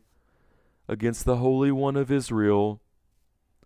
By your messengers you have defied the Lord, and have said, With the multitude of my chariots I have come up to the height of the mountains, to the innermost parts of Lebanon, and I will cut down its tall cedars and its choice cypress trees, and I will enter into his farthest lodging place, the forest of his fruitful field. I have dug and drunk strange waters, and with the sole of my feet will I dry up all the rivers of Egypt. Have not you heard how I have done it long ago, and formed it of ancient times? Now I have brought it to pass, that it should be yours to lay waste fortified cities into ruinous heaps. Therefore their inhabitants had little power. They were dismayed and confounded. They were like the grass of the field, and like the green herb, like the grass on the housetops, and like grain blasted before it has grown up. But I know you're sitting down, you're going out, you're coming in, and you're raging against me. Because of your raging against me, and because your arrogance has come up into my ears, therefore I will put my hook in your nose, and my bridle in your lips, and I will turn you back by the way by which you came. This will be the sign to you. This year you will eat that which grows of itself, and in the second year that which springs of the same. And in the third year sow, and reap, and plant vineyards, and eat its fruit. The remnant that has escaped of the house of Judah will again take root downward, and bear fruit upward. For out of Jerusalem a remnant will go out, and out of Mount Zion those who shall escape. Yahweh's zeal will perform this. Therefore Yahweh says concerning the king of Assyria, he will not come to this city, nor shoot an arrow there. He will not come before it with shield, nor cast up a mound against it. By the way that he came, by the same he will return, and he will not come to this city, says Yahweh. For I will defend this city to save it, for my own sake, and for my servant David's sake. That night Yahweh's angel went out and struck 185,000 in the camp of the Assyrians. When men arose early in the morning, behold, these were all dead bodies. So Sennacherib king of Assyria departed, and went and returned, and lived at Nineveh. As he was worshipping in the house of Nisroch his god, Adrammelech and Sharezer struck him with the sword, and they escaped into the land of Ararat. Esarhaddon his son reigned in his place. Chapter 20. In those days Hezekiah was sick and dying. Isaiah the prophet, the son of Amos, came to him and said to him, Yahweh says, set your house in order, for you will die and not live. Then he turned his face to the wall and prayed to Yahweh, saying, Remember now, Yahweh, I beg you, how I have walked before you in truth and with a perfect heart, and have done that which is good in your sight. And Hezekiah wept bitterly. Before Isaiah had gone out into the middle part of the city, Yahweh's word came to him, saying, Turn back and tell Hezekiah the prince of my people, Yahweh, the God of David your father, says, I have heard your prayer, I have seen your tears. Behold, I will heal you. On the third day you will go up to Yahweh's house. I will add to your days 15 years. I will deliver you in this city out of the hand of the king of Assyria. I will defend this city for my own sake and for my servant David's sake. Isaiah said, Take a cake of figs. They took and laid it on the boil, and he recovered. Hezekiah said to Isaiah, What will be the sign that Yahweh will heal me, and that I will go up to Yahweh's house the third day? Isaiah said, This will be the sign to you from Yahweh, that Yahweh will do the thing that he has spoken. Should the shadow go forward 10 steps, or go back 10 steps? Hezekiah answered, It is a light thing for the shadow to go forward 10 steps. No, but let the shadow return backward 10 steps. Isaiah the prophet cried to Yahweh, and he brought the shadow 10 steps backward, by which it had gone down on the sundial of Ahaz. At that time Berodach-Baladan, the son of Baladan, king of Babylon, sent letters and a present to Hezekiah, for he had heard that Hezekiah had been sick. Hezekiah listened to them, and showed them all the storehouse of his precious things, the silver, the gold, the spices, and the precious oil, and the house of his armor, and all that was found in his treasures.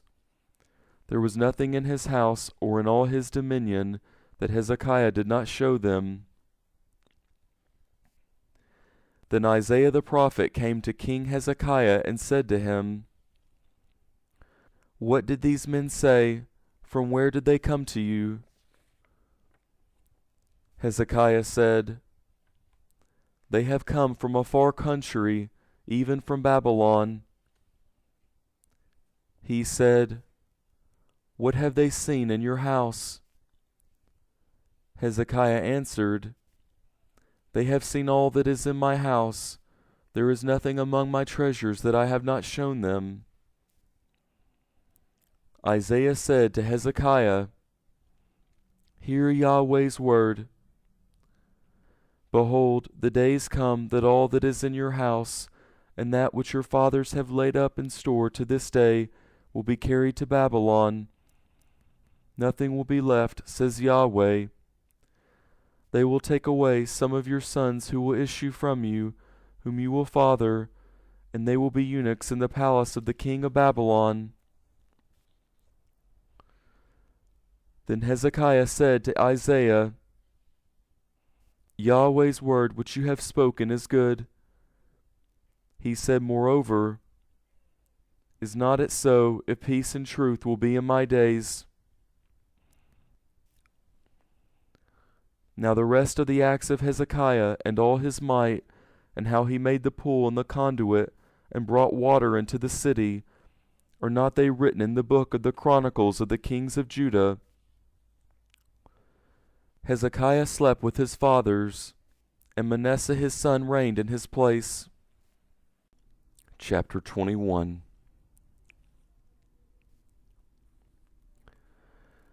Manasseh was 12 years old when he began to reign, and he reigned 55 years in Jerusalem. His mother's name was Hephzibah. He did that which was evil in Yahweh's sight, after the abominations of the nations whom Yahweh cast out before the children of Israel. For he built again the high places which Hezekiah his father had destroyed, and he raised up altars for Baal, and made an Asherah, as Ahab king of Israel did, and worshipped all the army of the sky, and served them. He built altars in Yahweh's house, of which Yahweh said, "I will put my name in Jerusalem." He built altars for all the army of the sky in the two courts of Yahweh's house. He made his son to pass through the fire, practiced sorcery, used enchantments, and dealt with those who had familiar spirits and with wizards. He did much evil in Yahweh's sight to provoke him to anger. He set the engraved image of Asherah that he had made in the house of which Yahweh said to David and to Solomon his son, "In this house and in Jerusalem, which I have chosen out of all the tribes of Israel, will I put my name forever. I will not cause the feet of Israel to wander any more out of the land which I gave their fathers, if only they will observe to do according to all that I have commanded them, and according to all the law that my servant Moses commanded them." But they did not listen, and Manasseh seduced them to do that which is evil more than the nations did whom Yahweh destroyed before the children of Israel. Yahweh spoke by his servants the prophets, saying, "Because Manasseh king of Judah has done these abominations, and has done wickedly above all that the Amorites did, who were before him, and has also made Judah to sin with his idols. Therefore Yahweh the God of Israel says, Behold, I will bring such evil on Jerusalem and Judah, that whoever hears of it, both his ears will tingle. I will stretch over Jerusalem the line of Samaria, and the plummet of Ahab's house, and I will wipe Jerusalem as a man wipes a dish, wiping it and turning it upside down. I will cast off the remnant of my inheritance and deliver them into the hands of their enemies. They will become a prey and a plunder to all their enemies, because they have done that which is evil in my sight, and have provoked me to anger since the day their fathers came out of Egypt, even to this day. Moreover, Manasseh shed innocent blood very much, until he had filled Jerusalem from one end to another, besides his sin with which he made Judah to sin, and doing that which was evil in Yahweh's sight. Now the rest of the acts of Manasseh, and all that he did, and his sin that he sinned, are not they written in the book of the chronicles of the kings of Judah? Manasseh slept with his fathers, and was buried in the garden of his own house, in the garden of Uzzah, and Amon his son reigned in his place. Amon was 22 years old when he began to reign, and he reigned 2 years in Jerusalem. His mother's name was Meshullemeth, the daughter of Haruz of Jotbah. He did that which was evil in Yahweh's sight, as Manasseh his father did. He walked in all the ways that his father walked in, and served the idols that his father served, and worshipped them. And he abandoned Yahweh, the God of his fathers, and did not walk in the way of Yahweh. The servants of Ammon conspired against him, and put the king to death in his own house. But the people of the land killed all those who had conspired against King Ammon, and the people of the land made Josiah his son king in his place. Now the rest of the acts of Ammon which he did, are not they written in the book of the chronicles of the kings of Judah? He was buried in his tomb in the garden of Uzzah, and Josiah his son reigned in his place. Chapter 22. Josiah was 8 years old when he began to reign, and he reigned 31 years in Jerusalem. His mother's name was Jediah, the daughter of Adiah, a Bosketh. He did that which was right in Yahweh's eyes, and walked in all the way of David his father, and did not turn aside to the right hand or to the left. In the 18th year of King Josiah, the king sent Shaphan, the son of Azaliah, the son of Meshullam, the scribe, to Yahweh's house, saying, Go up to Hilkiah the high priest, that he may count the money which is brought into Yahweh's house, which the keepers of the threshold have gathered of the people.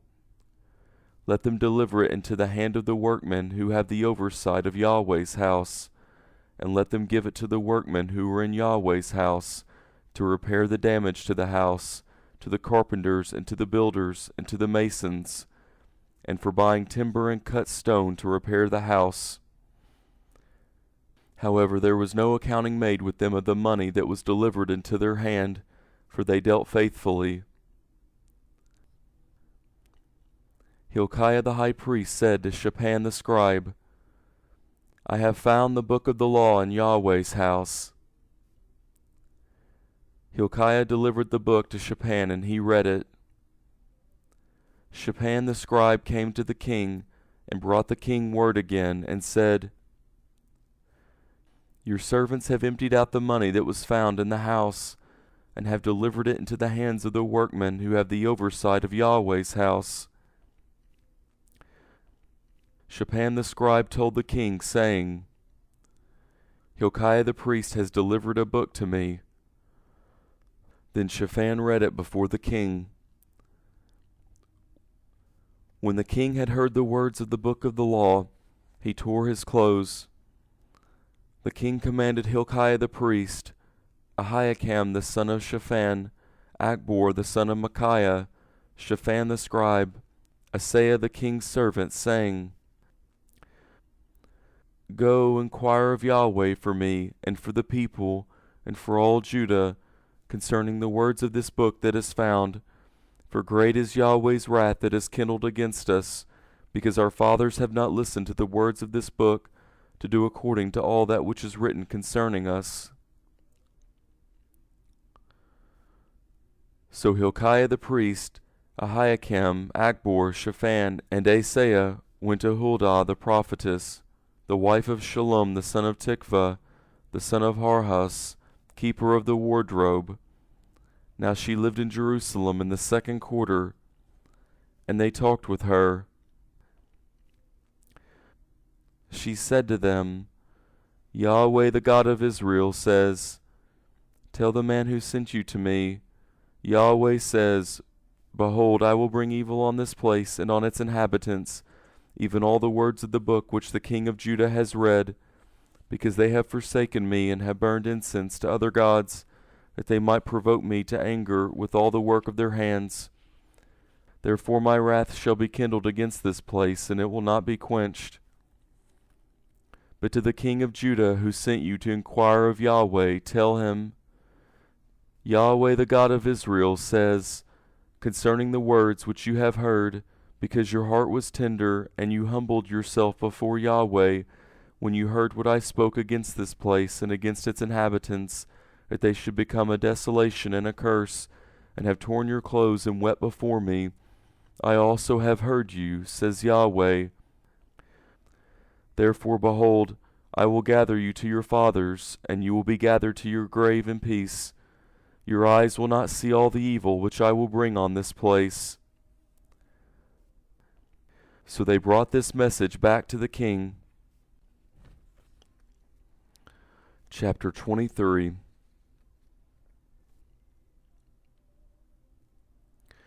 The king sent, and they gathered to him all the elders of Judah and of Jerusalem.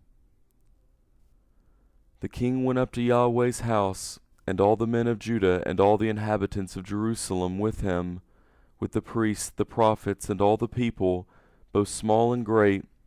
And he read in their hearing all the words of the book of the covenant which was found in Yahweh's house. The king stood by the pillar and made a covenant before Yahweh, to walk after Yahweh and to keep his commandments, his testimonies, and his statutes with all his heart and all his soul, to confirm the words of this covenant that were written in this book. And all the people agreed to the covenant. The king commanded Hilkiah the high priest, and the priest of the 2nd order, and the keepers of the threshold, to bring out of Yahweh's temple all the vessels that were made for Baal, for the Asherah, and for all the army of the sky. And he burned them outside of Jerusalem in the fields of the Kidron, and carried their ashes to Bethel. He got rid of the idolatrous priest, whom the kings of Judah had ordained to burn incense in the high places in the cities of Judah, and in the places around Jerusalem. Those also who burned incense to Baal, to the sun, and to the moon, and to the planets, and to all the army of the sky.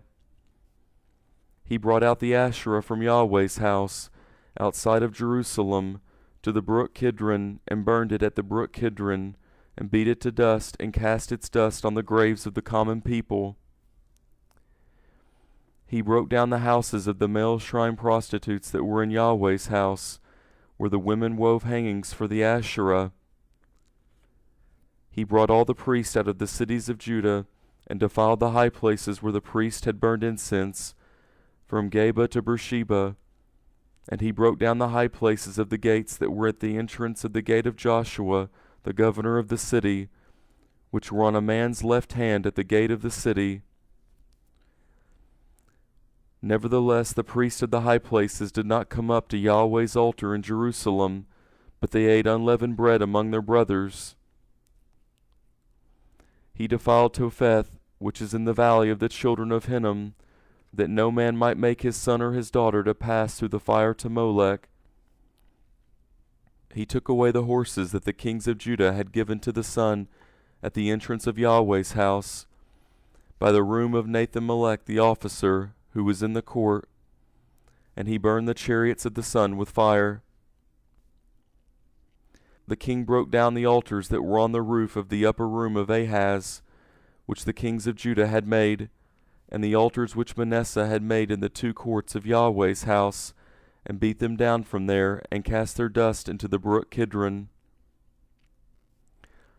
The king defiled the high places that were before Jerusalem, which were on the right hand of the mountain of corruption, which Solomon the king of Israel had built for Ashtoreth, the abomination of the Sidonians, and for Chemosh the abomination of Moab, and for Milcom the abomination of the children of Ammon.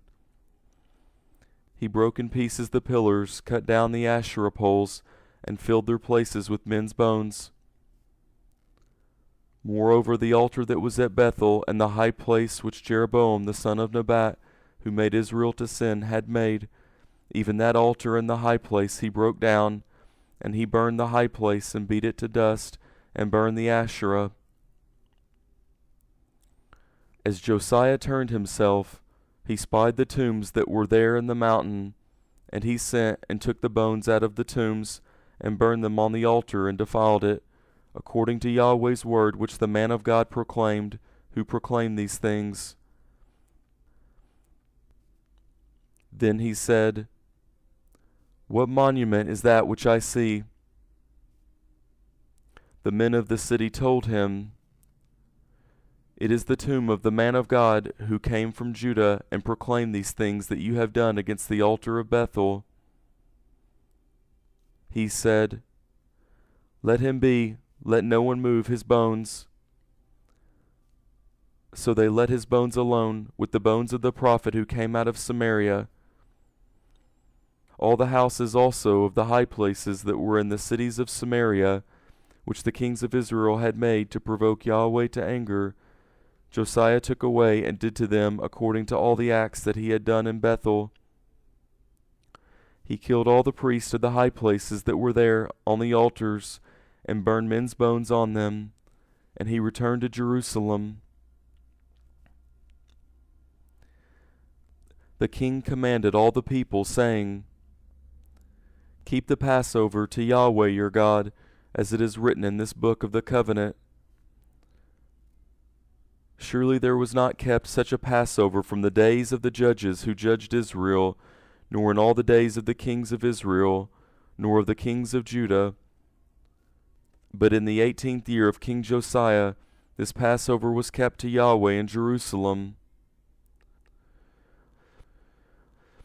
Moreover, Josiah removed those who had familiar spirits, the wizards and the teraphim, and the idols and all the abominations that were seen in the land of Judah and in Jerusalem, that he might confirm the words of the law which were written in the book that Hilkiah the priest found in Yahweh's house. There was no king like him before him, who turned to Yahweh with all his heart, and with all his soul, and with all his might, according to all the law of Moses, and there was none like him who arose after him.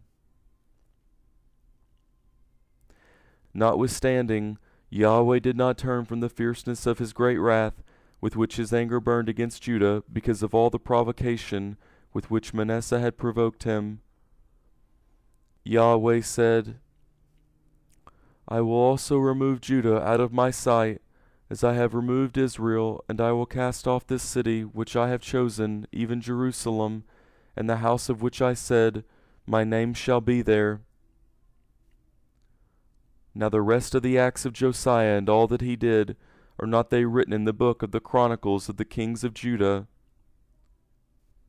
In his days Pharaoh Necho, king of Egypt, went up against the king of Assyria to the river Euphrates, and King Josiah went against him. And Pharaoh Necho killed him at Megiddo when he had seen him. His servants carried him in a chariot dead from Megiddo, and brought him to Jerusalem, and buried him in his own tomb. The people of the land took Jehoahaz the son of Josiah, and anointed him, and made him king in his father's place. Jehoahaz was 23 years old when he began to reign, and he reigned 3 months in Jerusalem. His mother's name was Hamultal, the daughter of Jeremiah of Libnah. He did that which was evil in Yahweh's sight, according to all that his fathers had done. Pharaoh Necho put him in bonds at Riblah in the land of Hamath, that he might not reign in Jerusalem, and put the land to a tribute of 100 talents of silver and a talent of gold. Pharaoh Necho made Eliakim the son of Josiah king in the place of Josiah his father, and changed his name to Jehoiakim. But he took Jehoahaz away, and he came to Egypt and died there. Jehoiakim gave the silver and the gold to Pharaoh, but he taxed the land to give the money according to the commandment of Pharaoh. He exacted the silver and the gold of the people of the land, from everyone according to his assessment, to give it to Pharaoh Necho. Jehoiakim was 25 years old when he began to reign, and he reigned 11 years in Jerusalem. His mother's name was Zebidah, the daughter of Pedaiah of Rumah. He did that which was evil in Yahweh's sight, according to all that his fathers had done. Chapter 24. In his days Nebuchadnezzar king of Babylon came up, and Jehoiakim became his servant 3 years. Then he turned and rebelled against him. Yahweh sent against him bands of the Chaldeans, and bands of the Syrians, and bands of the Moabites, and bands of the children of Ammon, and sent them against Judah to destroy it, according to Yahweh's word which he spoke by his servants the prophets. Surely at the commandment of Yahweh this came on Judah, to remove them out of his sight, for the sins of Manasseh, according to all that he did, and also for the innocent blood that he shed. For he filled Jerusalem with innocent blood, and Yahweh would not pardon. Now the rest of the acts of Jehoiakim, and all that he did, are not they written in the book of the chronicles of the kings of Judah? So Jehoiakim slept with his fathers, and Jehoiakim his son reigned in his place. The king of Egypt did not come out of his land any more, for the king of Babylon had taken, from the brook of Egypt to the river Euphrates, all that belonged to the king of Egypt. Jehoiakim was 18 years old when he began to reign, and he reigned in Jerusalem 3 months. His mother's name was Nehushta, the daughter of Elnathan of Jerusalem. He did that which was evil in Yahweh's sight, according to all that his father had done. At that time the servants of Nebuchadnezzar king of Babylon came up to Jerusalem, and the city was besieged. Nebuchadnezzar king of Babylon came to the city while his servants were besieging it. And Jehoiakim the king of Judah went out to the king of Babylon, he and his mother and his servants and his princes and his officers. And the king of Babylon captured him in the 8th year of his reign. He carried out from there all the treasures of Yahweh's house, and the treasures of the king's house, and cut in pieces all the vessels of gold, which Solomon king of Israel had made in Yahweh's temple, as Yahweh had said. He carried away all Jerusalem, and all the princes, and all the mighty men of valor, even 10,000 captives, and all the craftsmen and the smiths. No one remained except the poorest people of the land. He carried away Jehoiakim to Babylon, with the king's mother, the king's wives, his officers, and the chief men of the land. He carried them into captivity from Jerusalem to Babylon.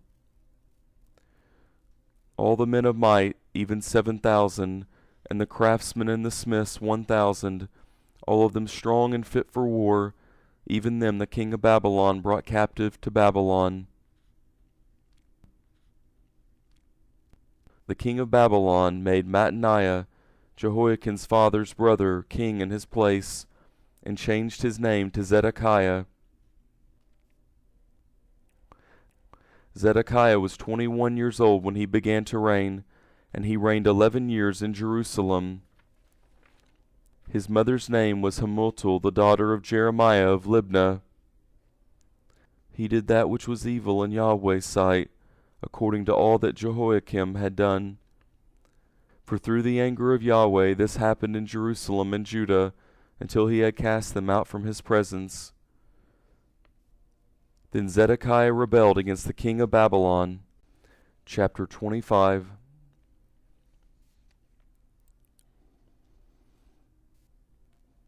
In the 9th year of his reign, in the 10th month, in the 10th day of the month, Nebuchadnezzar king of Babylon came, he and all his army, against Jerusalem, and encamped against it, and they built forts against it around it. So the city was besieged until the 11th year of King Zedekiah. On the 9th day of the 4th month, the famine was severe in the city, so that there was no bread for the people of the land.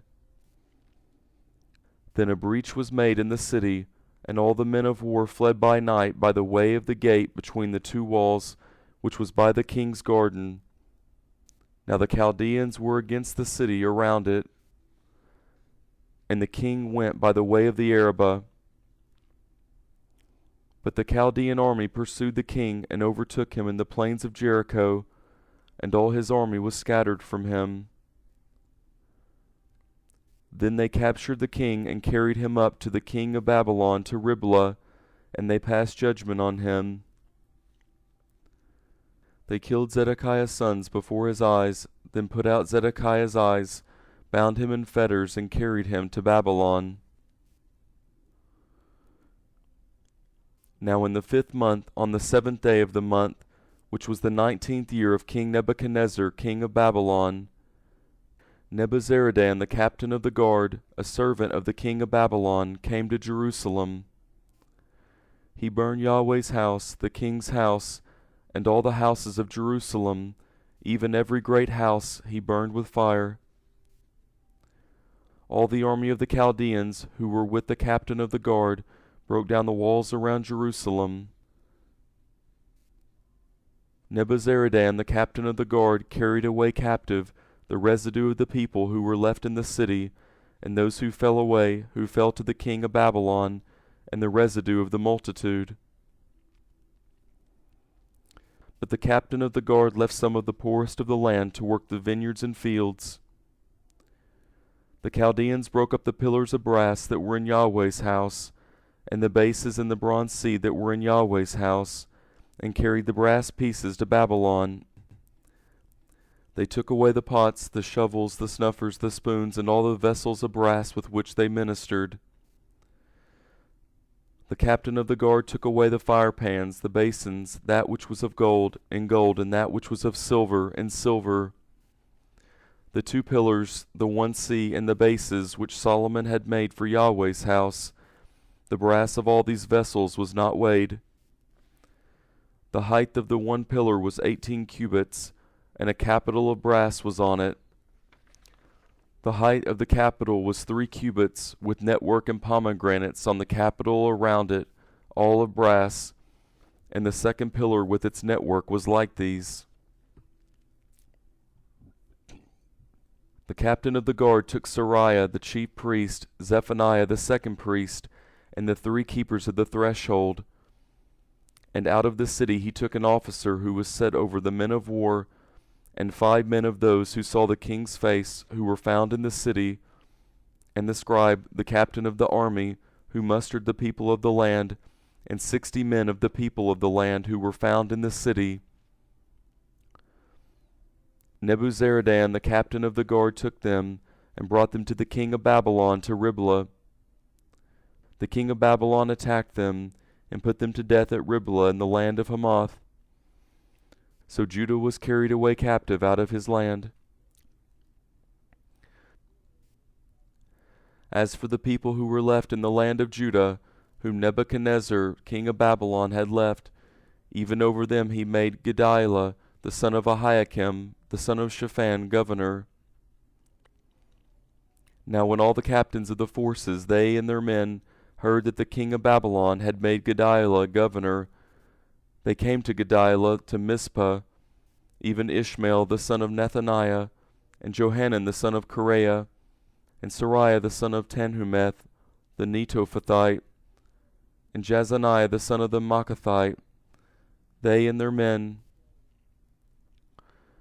Gedaliah swore to them and to their men, and said to them, Do not be afraid because of the servants of the Chaldeans. Dwell in the land and serve the king of Babylon, and it will be well with you.